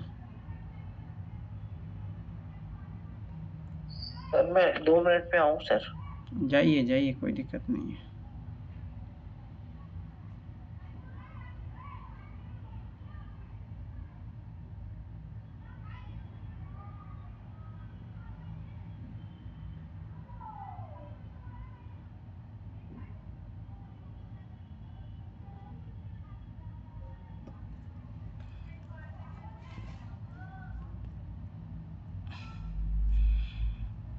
देखिए फॉरेस्ट पूछा था 2023 में, कौन कौन से फॉरेस्ट ये कहाँ कहाँ पे पाए जाते हैं, वो आगे आपको इंडिया वाले पार्ट में तो था ही। कार्बन, हाँ ये तीनों अच्छे से पढ़ लेना। Carbon cycle, nitrogen cycle UPSC 2021 में क्वेश्चन पूछा था, ठीक है। अरे क्या ना, इसमें शायद सल्फर साइकिल नहीं दिया, अपन पढ़ लेना, यूपीएससी क्वेश्चन पूछा है, इसमें दिया नहीं है, पर सल्फर साइकिल भी होती है, ये बात याद रख लेना। ठीक है सर। ये बहुत इंपॉर्टेंट है, carbon cycle, nitrogen cycle. Nitrogen cycle से तो हर बार क्वेश्चन पूछ रहा हो। हाँ। और एक सल्फर साइकिल, सल्फर साइकिल से है ना 2021 में क्वेश्चन आया था, तो वो कर लेना, इसमें नहीं दिया है वो। ठीक है। इसमें नहीं मिलेगा आपको, अपन वो आपको अलग से पढ़ लेना है। 3 साइकिल होती है। हाँ सर, वो एनवायरनमेंट में मिल जाएगा, वो इम्पोर्टेंट है। फिर बायोडाइवर्सिटी एंड कंजर्वेशन वाला, तो ये बेसिक्स क्वेश्चन जो है यहीं से यूपीएससी पूछता है। उसके बाद वो करंट अफेयर से अपने आप को अपडेट करना, तो मतलब पीडी 365 है, चाहे वहाँ से कर लेना, वहाँ से कर लेना। इसमें देखो वनरेबल, रेयर, सब सारी चीज़ें, बायोडाइवर्सिटी वाली कौन कौन से एक्ट है, तो ये चीज़ें, मतलब ये देखो भाई, ये चैप्टर जो तभी काम करेगा आपका जब आप पीटी 365 से अपने आप को अपडेट करोगे, तब ये चैप्टर काम किया। पहले ये चैप्टर को पढ़ना, फिर इस चैप्टर का जो करंट अफेयर है वो पीटी 365 से पढ़ लेना, तो आपको फ़ायदा मिल जाएगा। ये देखो ये सारे एक्ट दिया है इसमें, और यूपीएससी ने जितने भी सारे क्वेश्चन पूछे हैं ना, उनकी थीम जो है आपको इस चैप्टर में मिल जाएगी। हाँ। जैसे हॉट स्पॉट उसने पूछा है, वाइल्ड लाइफ सेंचुरीज उसने पूछी है, वो एक्ट दिया है, वनरेबल स्पेसीज, रेयर स्पेसीज, ये सारी चीज़ें जो देखो, ये अर्थ समिट यूपीएससी 2-2, 3-3 बार क्वेश्चन पूछ लिया है। पर वही है कि आपको करंट अफेयर से इन चैप्टर को अपडेट करना पड़ेगा। ओनली अगर आप यही पढ़ के छोड़ दोगे ना, तो क्वेश्चन नहीं बना पाओगे। देखो रेड लिस्ट यूपीएससी 2022 में पूछी थी या 23 में, तो देखो आईयूसी ने डायरेक्ट लिखा है यहाँ पे। तो सारा क्वेश्चन, जो भी सारे क्वेश्चन है ना, वो यहीं से पूछे। मैं फिर बता रहा हूँ, करंट अफेयर से अपडेट करोगे तब पूरा का पूरा मिल जाएंगे आपको, एक भी क्वेश्चन नहीं छूटेगा इन चैप्टर से। तो ये 16 नंबर चैप्टर और आपका ये 15 नंबर चैप्टर, इनको बेसिक्स के साथ ही इन्वायरमेंट इकोलॉजी में काम आएंगे। बेसिक्स प्लस करंट अफेयर कर लेना इन चैप्टर का, और आगे उससे पीछे वाले चैप्टर का नहीं। पर ये चैप्टर तभी कर पाओगे आप इनसे क्वेश्चन जो आप करंट अफेयर पढ़ोगे, ये बात याद रख लेना। उसके अलावा मतलब 13 चैप्टर तक तो आपको 13 में से देखो, ये आखिरी जो 15 चैप्टर है, जिसमें से लास्ट के 14 और 15 चैप्टर है, ये इन्वायरमेंट इकोलॉजी के लिए है। इसमें पर यह है कि करंट अफेयर पढ़ोगे तब काम करेगा। दूसरा, उधर पहला दूसरा चैप्टर पढ़ने की जरूरत है नहीं। 3 से लेकर 13 तक, मतलब 10 चैप्टर के समथिंग, वो 11 चैप्टर, वो आपको ओनली स्टैटिक पार्ट के लगभग 5 से 6 क्वेश्चन आपको वहीं से मिलेंगे, ये बात याद रखना, ठीक है। तो इसमें जो इम्पोर्टेंट चैप्टर है वो कर लेना, क्योंकि इसमें देखो थ्योरी बेस्ड है, इन्फॉर्मेशन टाइप से क्वेश्चन है नहीं जब मैं तुमसे पूछूं और उसका तुम लोग जवाब दो। अब मतलब कॉन्सेप्ट वाले है क्वेश्चन, तो वो उसमें मैं कुछ ही नहीं कर सकता, वो आपको पढ़ना ही पड़ेगा। अब मैं 11 तो ये 12th की एनसीईआरटी बता देता हूँ, उसमें कौन कौन से चैप्टर इंपॉर्टेंट है वो पढ़ लेना बस। तो अपना यहीं तक का काम था। और रुकिए 1 मिनट, कि जो फैक्चुअल इन्फॉर्मेशन वो 10th क्लास तक मिलती है अपने को, अपने वो कर लिया। अब देखो सुनो, इसमें जो चैप्टर है वो मैं बताता हूँ। 12th का कौन सी वाली खोल रहे हो पहले? 12th का पार्ट 1, इंडिया पीपल पार्ट 1 कौन सा है? पीपल, इंडिया पीपल नहीं, ह्यूमन ज्योग्राफी। ठीक है, ह्यूमन ज्योग्राफी फंडामेंटल, ठीक है। अब इसका मैं बता रहा हूँ, ध्यान से समझ लेना, ये मैंने पढ़ा भी है, आधे चैप्टर में पढ़ लिया हूँ इसके। देखो नहीं सर, मेरी कंप्लीट इसमें बता रहा हूँ, देखो primary, secondary, tertiary is very very important, pre plus mains. ठीक है, प्री प्लस मेंस दोनों। मेंस का सिलेबस जाके देखो तो डायरेक्ट यही लिखा है, हर साल क्वेश्चन आता है, हर साल क्वेश्चन आपको मिलेगा, ये चीज याद रख लेना। ठीक है। अब ये देखो, ये जो पहला चैप्टर मत पढ़ना, कोई ज़रूरत नहीं है, ठीक, इसका पहला चैप्टर पढ़ने की ज़रूरत है ही नहीं। Second chapter is important for pre plus mains के दोनों के लिए, मान के चलो इम्पोर्टेंट है, एक आध बार पढ़ लेना। ये सारे 2 3 4 चैप्टर ये भी इम्पोर्टेंट है प्री के लिए, प्री प्लस मेंस दोनों के लिए क्वेश्चन आते हैं, क्योंकि जो मैं कल दो आप लोगों को फोटो भेज रहा था ना, वो यहीं से भेज रहा था मैं, ठीक है। यहाँ से पर मैं फिर बता रहा हूँ, इनका करंट अफेयर भी साथ के साथ पढ़ना, तब फायदा है, नहीं तो कोई मतलब नहीं है, ठीक। प्राइमरी सेकेंडरी टर्सरी ये पीटी प्लस मेंस दोनों के लिए इम्पोर्टेंट है। परिवहन एंड संचार, अंतर्राष्ट्रीय व्यापार, ये इतना करंट अफेयर के साथ ये इकोनॉमी वाले हैं, याद रखना, ये इकोनॉमी के हैं, ट्रांसपोर्ट ये सब। ह्यूमन सेटलमेंट जो है, मानव बस्तियाँ, ये ऐसे कोई ज़्यादा इंपॉर्टेंट नहीं, हाँ पर मेंस के लिए थोड़ा बहुत इंपॉर्टेंट है, ठीक है। तो ये चीज़ याद रख लेना, ये चैप्टर अच्छे से करना, मतलब मेंस के अकॉर्डिंग थोड़ा मेरा माना ज़्यादा फायदा रहेगा। पीटी के भी 1-2 क्वेश्चन निकल जाते हैं, जैसे ये पॉपुलेशन वाले से तो याद करो कि डिक्लाइन वाला जो है पीटी में भी क्वेश्चन आया था 2024 में, फिर मेंस में भी 2024 में क्वेश्चन आया था, तो ये चीज़ याद रखना, मेंस के लिए भी काम की चीज़ें हैं ये। अब आप ये ह्यूमन डेवलपमेंट वाले में देखोगे तो पीटी में पहले 3 या 4 क्वेश्चन पूछे जा चुके हैं, एसडीआई से पूछा, ठीक है, पॉवर्टी से भी रिलेटेड क्वेश्चन पूछा, वो पूछ चुका है, अपन करंट अफेयर की करोगे तो उसमें क्वेश्चन मिल जाएंगे आपको, ठीक है। अपन पहला चैप्टर पढ़ने की कोई ज़रूरत नहीं है, ये ज्योग्राफी ऑप्शनल वालों के लिए है, ठीक है, ये चीज़ याद रखना। इसके अलावा जो है 12th का पार्ट 2, उसका भी मैं बता देता हूँ, उसमें भी पहला चैप्टर मत पढ़ना, कोई ज़रूरत नहीं है, वो ज्योग्राफी ऑप्शनल वालों के लिए ही है। नहीं सर, पहला चैप्टर उसमें पॉपुलेशन है ना। अच्छा, इसमें है क्या पॉपुलेशन? हाँ, तो इंडिया की पॉपुलेशन के तो फिर वो तो इम्पोर्टेंट हो ही जाएगा। हाँ, डेंसिटी, पॉपुलेशन, कंपोजिशन, ग्रोथ, हाँ, तो फिर वो है, ठीक है। हाँ, ये तीनों चैप्टर है ना, हाँ, एक को जी बता रहा हूँ, इसका पहला दूसरा तीसरा चैप्टर, उसका दूसरा तीसरा चौथा चैप्टर एक साथ पढ़ना, हाँ, ठीक है। दूसरी बात, ये ह्यूमन सेटलमेंट वाला जो उधर है, वो उधर का उसका लास्ट चैप्टर है, उसका चौथा चैप्टर है ये, ठीक। हाँ, उसके बाद में तुम्हें ये जो मिलेंगे, देखो ये प्राइमरी सेकेंडरी वाले हैं, ये देखो 5वां चैप्टर प्राइमरी वाला है, और तुम्हारा निर्माण उद्योग सेकेंडरी वाला है, और थर्ड वाला प्राइमरी मैन्युफैक्चरिंग, बस 2 ही तो मिलेंगे वहाँ, यहाँ और यहाँ। सर्विस सेक्टर में परिवहन तथा संचार आ जाएगा ना, ठीक है। इसको ये मानना है, देखो सुनो ध्यान से समझना, 12th वाली जो दोनों बुक है ना, इनको एक बार पढ़ना, मेंस के पॉइंट निकालना, पीटी के कुछ ही पॉइंट मिलेंगे आपको, मतलब ये मान के चलो कि ये कितना पेज है, 150 पेज की बुक है ना, तो 10 पेज के पीटी का मिलेगा, और इसमें जो 100 पेज के जो है मेंस के है, तो उनके नोट्स बना लेना उनके, ताकि इसको बार बार पढ़ने की ज़रूरत नहीं है। जैसे आप ऑलरेडी भी, हाँ, तो फिर वो जरूरत है ही नहीं, ज़्यादा पड़ेगी नहीं। पर मैं फिर बता रहा हूँ, क्वेश्चन पूछे गए, एक कौन सा क्वेश्चन देखो 2024 में है ना, इन 2 एनसीईआरटी से 2 क्वेश्चन आए थे। एक याद करो कि वो डिक्लाइन वाला किन किन देशों की जो है जनसंख्या जो है ऋणात्मक हो चुकी है, ठीक है, एक वो क्वेश्चन 2024 में पीटी में आया था। दूसरा क्वेश्चन आया था प्रजनन दर वाला, वो प्रजनन दर वाला क्वेश्चन यहीं से था। तो ये चीज़ याद रखना, क्वेश्चन आते हैं, मैं फिर 12 बता रहा हूँ, तो कोई बड़ी बात नहीं। 2026 में भी इस एनसीईआरटी से क्वेश्चन पूछ लो। इसके अलावा 2023 में याद करो, उसने पूछा था कि ये जो है कहाँ से है, कहाँ पे है वो पोर्ट है, तो वो क्वेश्चन भी यहीं से है। तो क्वेश्चन आते हैं पीटी में, ऐसा कोई बोल रहा है कि भाई पीटी में क्वेश्चन नहीं आता, तो उसकी बात मत मानना, एज ए प्रूफ मैंने प्रूफ भी दिया है इन चीज़ों का, क्वेश्चन आते हैं।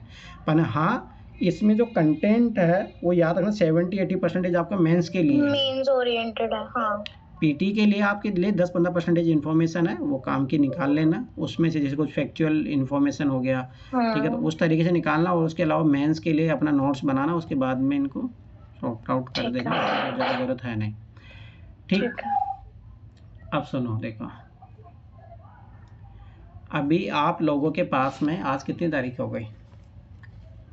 सर आज 17 तारीख हो गई। 17 तारीख हो गई ना, तो आप लोगों के पास में 18 तारीख से लेके 28 तारीख तक है, लगभग कितने दिन है? 11 दिन है आपके पास। इसमें विजन के सारे टेस्ट, सेक्शनल टेस्ट है ना, वो ख़त्म कर लो, ठीक है सर। ये छुट्टियाँ ही है आपकी, कल से कोई क्लास नहीं होगी, अब डायरेक्ट अपन मंडे को मिलेंगे। सर मंडे नहीं, मतलब 1 तारीख को, 1 मार्च को मिलेंगे अपन, ठीक है। तब तक आप लोगों को ये क्या करना है, विजन के जितने भी सेक्शनल टेस्ट हैं इनको पढ़िए। भाई देखो मैं फिर बता रहा हूँ ना, जो ये काम करके आएगा क्लास में, उसको देखना कितना उसका पीटी निकलना श्योर है। सर आपने बोला था कि फरवरी में 3 सब्जेक्ट करने हैं और मार्च में 3 सब्जेक्ट करने हैं। हाँ तो सर फिर यूँ बोलो ना कि 3 सब्जेक्ट के सेक्शनल टेस्ट कंप्लीट कर लो, क्योंकि फिर ऐसे तो परेशान वो हो जाएगा ना कि फिर सारे सब्जेक्ट 28 तक कैसे होंगे। 3 सब्जेक्ट बोले थे ना आपने। तो 3 सर सब्जेक्ट मतलब आप देखो, मेरा मानना है कि सुनो, वो आपकी है, आप देखो, सुनो ध्यान से सुनना यहाँ पे बात। सर एक मैं पहले एक बार रोकूं। सर आप बोले ये सिर्फ इसी की क्लास की है ना छुट्टी, आप अपन तो वो तो करेंगे ही ना थर्सडे फ्राइडे तो। आप अरे ये मैं जो है कल क्या थर्सडे पे, अब वो ना पाँचों के पाँचों, 6 के 6 दिन, 5 दिन है ना मैच चलेगा अब। हाँ नहीं मेरी बात सुनो, 28 तक है ना, हमारे को नंबर सिस्टम कंप्लीट कर लेने दो। अच्छे से सारी प्रैक्टिस वगैरह सब कुछ मतलब अच्छे से, मतलब कंठा से याद करके दे दूंगी मैं आपको। तो मतलब तुम क्या बोल रही हो, मैं क्लास नहीं लूंगी? सर आपको कराओ सर। हाँ आप सी सेट की भी मत लो। सर ले लो ना क्लास। अरे नहीं, वह सी सेट कराना तो समझो कोई बात नहीं, तो फिर क्या होगा ना, आप ये चीज़ समझ नहीं रहे हो। मैं अभी ये छुट्टियाँ क्यों ले रहा हूँ, क्योंकि इधर को क्लास में आ भी नहीं रहा हूँ, मतलब दूसरी बात, ठीक है जितना होना था उतना हो गया, क्योंकि मैं पहले ये मेरा प्लान था कि मैं उधर शायद PYQ वाली क्लास लेने का प्लान नहीं था, अब मेरा प्लान बना तो वही ज़्यादा इंपॉर्टेंट है। तो मेरा मानना है कि इस क्लास को वाइंड अप करने का एक तो ये कारण है कि अपन 1 मार्च से उधर वो शुरू कर रहे हैं, ठीक। दूसरा ये है कि अपने पास ये जो एक्स्ट्रा दिन मिलेंगे ना, इसमें जो है मेन जो मैथ का जो कवर करना, ताकि आप मार्च से जो है फुल टेस्ट देना शुरू कर दो मैथ के सीसेट का। तो वो चीज़ जरूरी है, आप ये चीज़ क्यों नहीं समझ रहे, वो जरूरी है। मैं खुद ही ये कह रहा हूँ ना सर। आप उसमें मैं क्या करूंगा ना, जो रीजनिंग के जो इम्पोर्टेंट टॉपिक है, और जैसे नंबर सिस्टम का अभी जैसे LCF LCM बचा है, रेशियो बचा है, तो वो कुछ करा के, और रीजनिंग के कुछ इंपॉर्टेंट टॉपिक करा के, ताकि आप लोग 30-35 क्वेश्चन तो जो है ओनली जो मैं पढ़ा चुका हूँ वहाँ से करने लायक हो जाओ आप लोग। ठीक है सर। तो इससे क्या होगा ना, आगे जाके फिर अपना जो ये मान के चलो मार्च में अपना जो है सीसेट कंप्लीट हो जाएगा, ये बात याद रखना।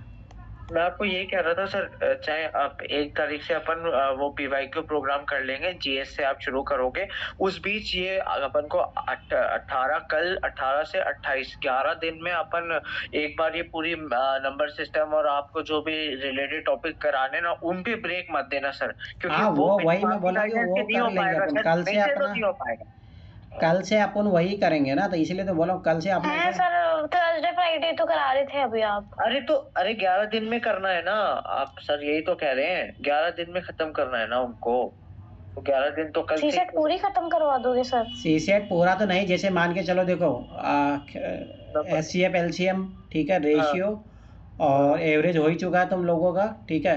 मैथ के इसके अलावा 1-2 और टॉपिक मैं करवा दूंगा, ठीक। उसके अलावा फिर रीजनिंग वाले टॉपिक कर लेंगे, तो इससे ये हो जाएगा मोटा मोटा आपका जो है मैथ और रीजनिंग का आपका 70% ये सिलेबस हो जाएगा।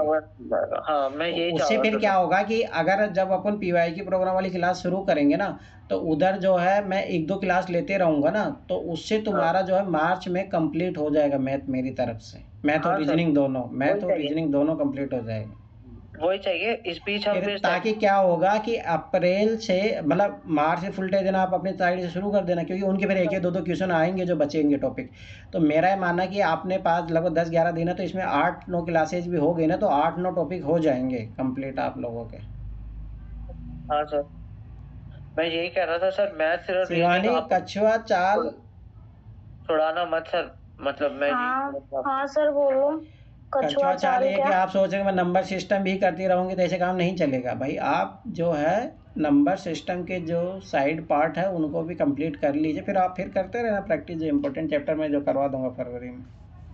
ठीक है सर, मेरा मानना है देखो समझो, नहीं तो क्या होगा ना, फिर उधर मैं जो PYQ प्रोग्राम जब करवाऊंगा ना, तो भाई मेरा मानना है कि आप लोग इधर जो मैथ के काम से फ्री हो जाओ, तो ठीक है। हाँ, ये बात जो आप बोल रहे हो चलो ठीक है, इधर जो है आप फरवरी में ऐसा कर लेना भाई, दो जैसे जो भी है, देखो सबके अपने अपने अकॉर्डिंग, जैसे मुझे लाइन बाय लाइन देते जा रहा है, आप शिवानी प्लान कर रहे हो कि आप जो है 2 या 3 सब्जेक्ट उठाओगे, उनका कंप्लीट करोगे, वो आपकी चॉइस है, ठीक है। तो सबका अपना अपना प्लान होता है, आप अपने अपने प्लान से एग्जीक्यूट कीजिए, उसमें कोई इशू नहीं है। परंतु मेरा जो प्लान है, देखो मेरा ये प्लान है कि आप मार्च से सीसेट का फुल टेस्ट के लिए रेडी हो जाओ। तो मेरा जब ये प्लान है कि आप देखो पैसेज लगभग 27 क्वेश्चन आते हैं, 30 से 35 क्वेश्चन जो मैं करवा दूं ताकि वहां से आप सोल्व कर लो, तो लगभग 60 क्वेश्चन सोल्व करने के लिए समथिंग हो जाओगे, तो हो गया खत्म काम, तो आपका सीसेट भी कंप्लीट हो गया ना इधर से। मैं आपको यही कह रहा हूँ। अच्छा, मेरे साथ बस इतनी सी प्रॉब्लम है कि मुझे थोड़ी डाइवर्सिटी चाहिए होती है। अगर मैं पूरे दिन एक सब्जेक्ट पढ़ूंगी तो मैं पागल तो अच्छी बात है ना, तो पढ़ो ना, आपको तो अच्छी बात है, तो आप इधर जो है 2-3 सब्जेक्ट लेके चलो। हाँ मतलब मुझे डाइवर्सिटी अब के जैसे देखो सबसे सबका ज्यादा अलग अलग होता है। जैसे मेरा ये होता है कि मैं एक सब्जेक्ट दिन भर में एक ही पढ़ता हूँ, मेरा ये आदत रहता है थोड़ा ना, माइंड मेरा थोड़ा उस तरीके से काम करता है। सबका अलग अलग होता है, वही हाँ मैं बता रहा सर, हूँ। मैं मेरा बताऊं सर, मैं ये जो सेक्शनल टेस्ट मैंने दिए कल मेरा 6 पूरे हो जाएंगे, तो उसमें से मुझे ये मालूम हो गया कि मुझे पॉलिटी में कौन से टॉपिक स्ट्रांग है, कौन से वीक है। इसलिए ऐसा फायदा मुझे ऐसा रहा कि हर दिन अलग तरीके का टेस्ट, सेक्शनल टेस्ट कर रहा हूँ ना, उसे ये मालूम चल रहा है कि करंट अफेयर में भी पॉलिटी को कैसे लिया है, ज्योग्राफी को कैसे लिया है, हिस्ट्री को कैसे दिया है। क्योंकि सर इसमें विजन में 25 क्वेश्चन मिलते हैं करंट अफेयर्स के रोज, हाँ वही तो मैं बोल रहा था 25 25 क्वेश्चन। तो ऐसे करते करते भी पॉलिटी के 50 क्वेश्चन करंट अफेयर्स के तैयार हो गए। चाहे मेरे किस किसके दे लिए मुझे तो आपने? मैंने पॉलिटी के 2 दे लिए, ज्योग्राफी के 2 दे लिए, हिस्ट्री के कल 2 हो जाएंगे। आज एक हो गया। कौन सी वाली हिस्ट्री? अरे आज एंशिएंट मिडिवल दे लिया इसने, कल आज मॉडर्न का एंशिएंट हो मिडिवल जाएगा। हो गया, कल मॉडर्न खत्म हो जाएगी। उसके बाद 7 नंबर का कौन सा है मुझे नहीं मालूम। तो 7 आपने नंबर मतलब एक इन्वायरमेंट दिन में पूरा इकोलॉजी। सिलेबस कंप्लीट कर लिया? और क्या, सर ने मुझे बता रखा है कैसे करना है। सर ने मुझे बोला था जो उसका कंटेंट है वो पहले पढ़ लो, उसके बाद टेस्ट दो, जिससे ये भी नहीं हो कि देख के कर रहा हूँ और जो गलत हो रहा है उस पर लिख लो कि ये चीज गलत है, और जो सही है वो तो मुझे सही है ही। कंटेंट कहाँ से पढ़ते हो? सर उसी में से कंटेंट तो वहीं से पढ़ूंगा ना। हैं मतलब अरे सर पीटी 365 में से पढ़ूंगा, और कहाँ से पढ़ता हूँ। अरे मतलब समझा नहीं, स्टैटिक पार्ट का कहाँ से मैं भी पढ़ते नहीं हो तुम? समझी। अरे स्टैटिक पार्ट एक दिन में ही कर लेते हो क्या आप? मतलब कितनी देर में करते हो स्टैटिक पार्ट पूरा मेरा एक दिन तो में? हो रखा है स्टैटिक पार्ट, तो मेरा करा हुआ ही है। मेरे पास तो सारे नोट्स हैं ही दृष्टि के, तो मुझे स्टैटिक के लिए तो कुछ करना ही नहीं पड़ता। मैं को करंट But का learn- करंट का तो मैं कुछ कर ही रहा हूँ। करंट का तो मैं रोज लिख रहा हूँ। एक अरे तो topic उसको तैयार भी तो करना पड़ता है। तैयार है ना। अरे मेरे मुझे सब मुझे तैयार बताओ, है। चलो ठीक है, कल तुम मॉडर्न हिस्ट्री का टेस्ट दोगे तो कैसे दोगे मुझे बताइए। सर ऐसे ही दूंगा। मेरे जो नोट्स मेरे दृष्टि के बने हुए हैं, जो भी मेरे तैयार है, वो मैं पढ़ूंगा और फिर इसमें टेस्ट दूंगा, और फिर बाद में चेकिंग करने से पहले सॉल्यूशन पढ़ूंगा, फिर चेक करूंगा, जो गलत होंगे वो मैं लिख दूंगा। पता नहीं यार, मतलब आप एक दिन में कैसे कर पा रहे हो? मतलब आप तो पता नहीं धरती के कौन से चलो मतलब मेरा माना कि बहुत अच्छी बात है, अगर कर पा रहे हैं तो बहुत अच्छी बात है, मैं इसीलिए आराम तो से बोला। करता है। मेरे को कोई दिक्कत नहीं है। मैं आराम से 2 घंटे लगा यार ये मतलब एक बहुत बड़ी बात है मेरे लिए, तो मैं सच्ची बता रही हूँ। बड़ी बात तो नहीं मालूम मेरे को। ये बात है कि मुझे पहले मालूम नहीं था कि सेक्शनल टेस्ट कैसे लगाते हैं। मुझे स्कोरिंग करनी नहीं आती थी पिछले 2 अटेम्प्ट्स में। अभी मैं ये कर रहा हूँ मेरा। और रही बात करंट अफेयर्स की तो सिंपल फॉर्मूला है कि जो भी न्यूज़पेपर में कोई आर्टिकल, हिंदू मैंने सब्सक्राइब कर ही रखा है, कोई आर्टिकल दिख जाता है, ये मैं सर को भी बता रहा हूँ, आर्टिकल दिख जाता है या पीटी 365 है ही मेरे पास, तो वो जो न्यूज में चल रहा होता है उससे रिलेटेड स्टैटिक पार्ट भी जैसे भाई फॉर एग्जांपल, छोटा सा एग्जांपल है।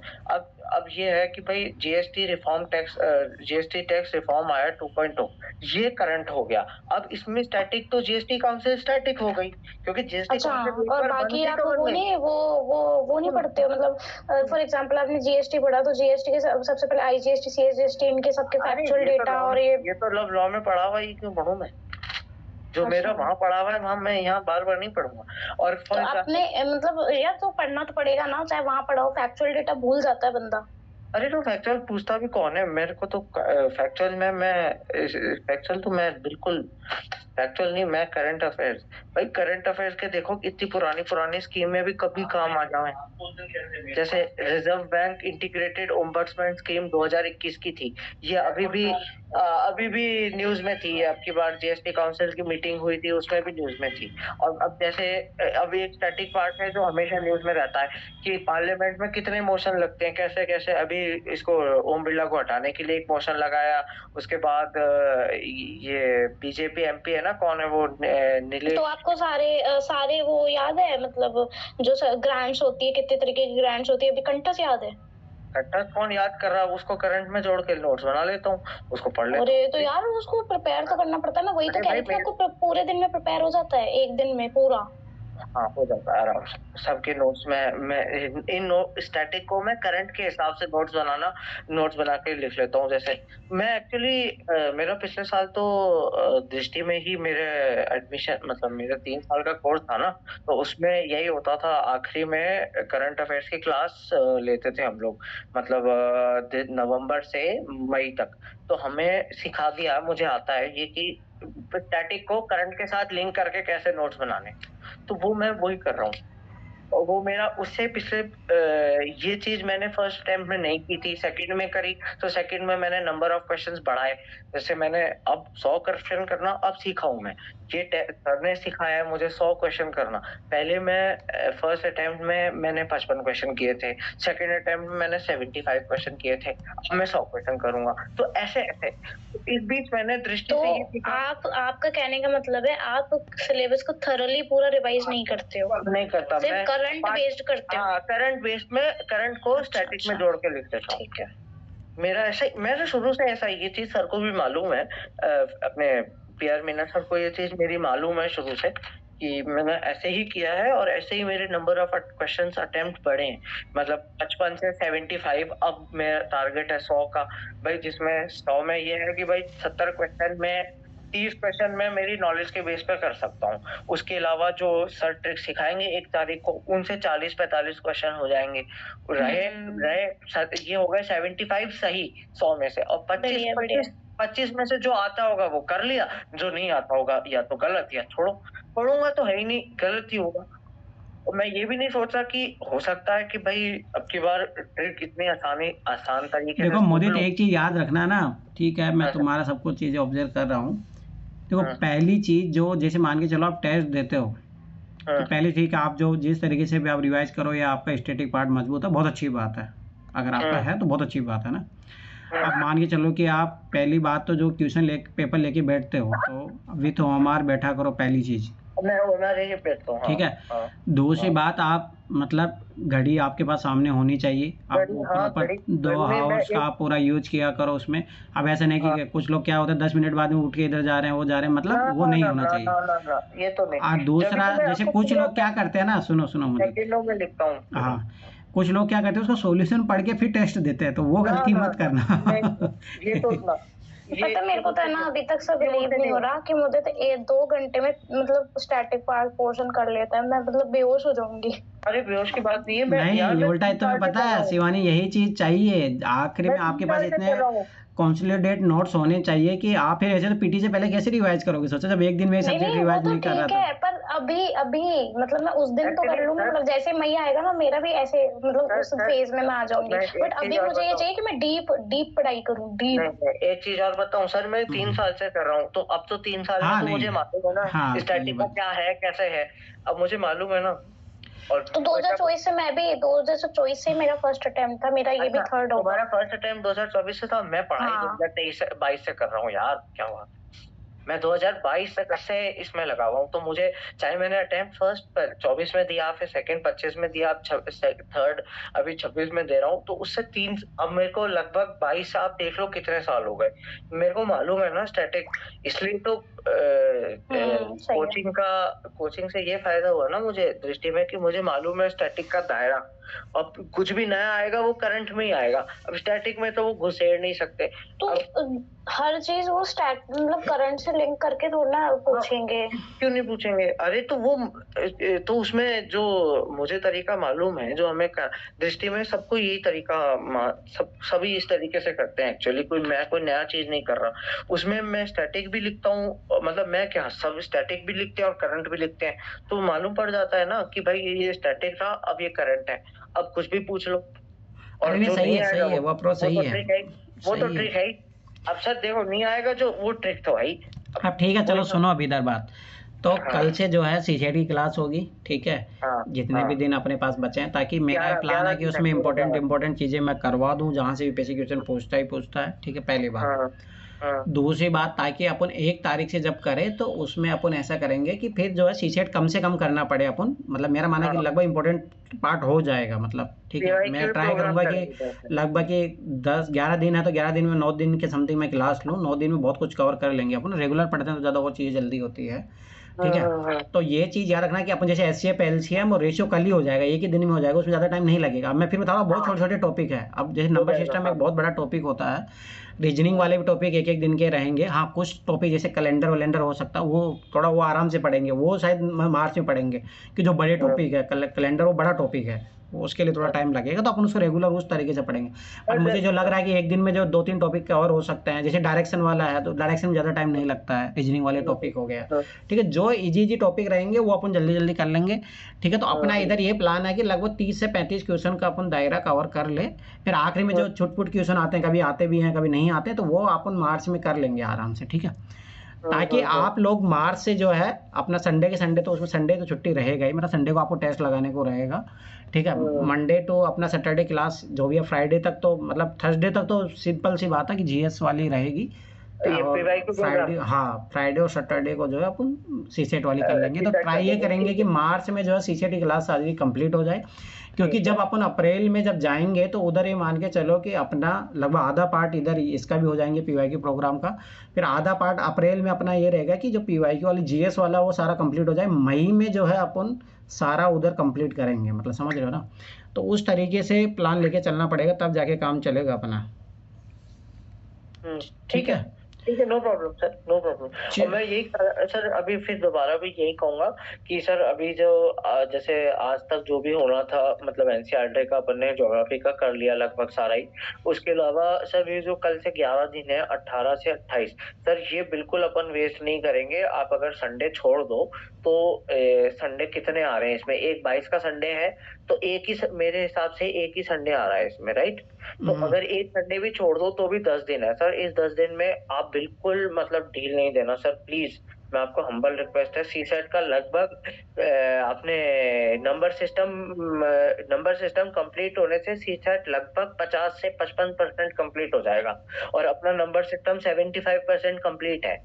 और 25% कंप्लीट करने के लिए 10 दिन बहुत है, और ये कंप्लीट करते ही जो नंबर सिस्टम है वो 100% कंप्लीट हो जाएगा, जिससे सीसेट के हम पेपर में जो एक्चुअल पेपर है, मैं उसकी बात कर रहा हूँ, कम से कम 30-35 क्वेश्चन तो करने लायक हो जाएंगे। हो जाएंगे आराम से। पैसेजेस के अलावा, मैं क्या कह रहा हूँ सर, पैसेजेस के अलावा, पैसेजेस के अलावा वो, क्योंकि भाई मेरे टेंशन मतलब मैं करवा दूंगा। आपको है ना एक और चीज, आप है ना मतलब मैं भी पता है मैथ्स थोड़ी डरती हूँ मैं भी मैथ्स से, तो आप पैसेज को साथ लेके चलो, या तो एक दिन पैसेज एक दिन वो करो, जिससे कि उन लोगों का भी रेशो बढ़े जिनकी मैथ्स कमजोर है।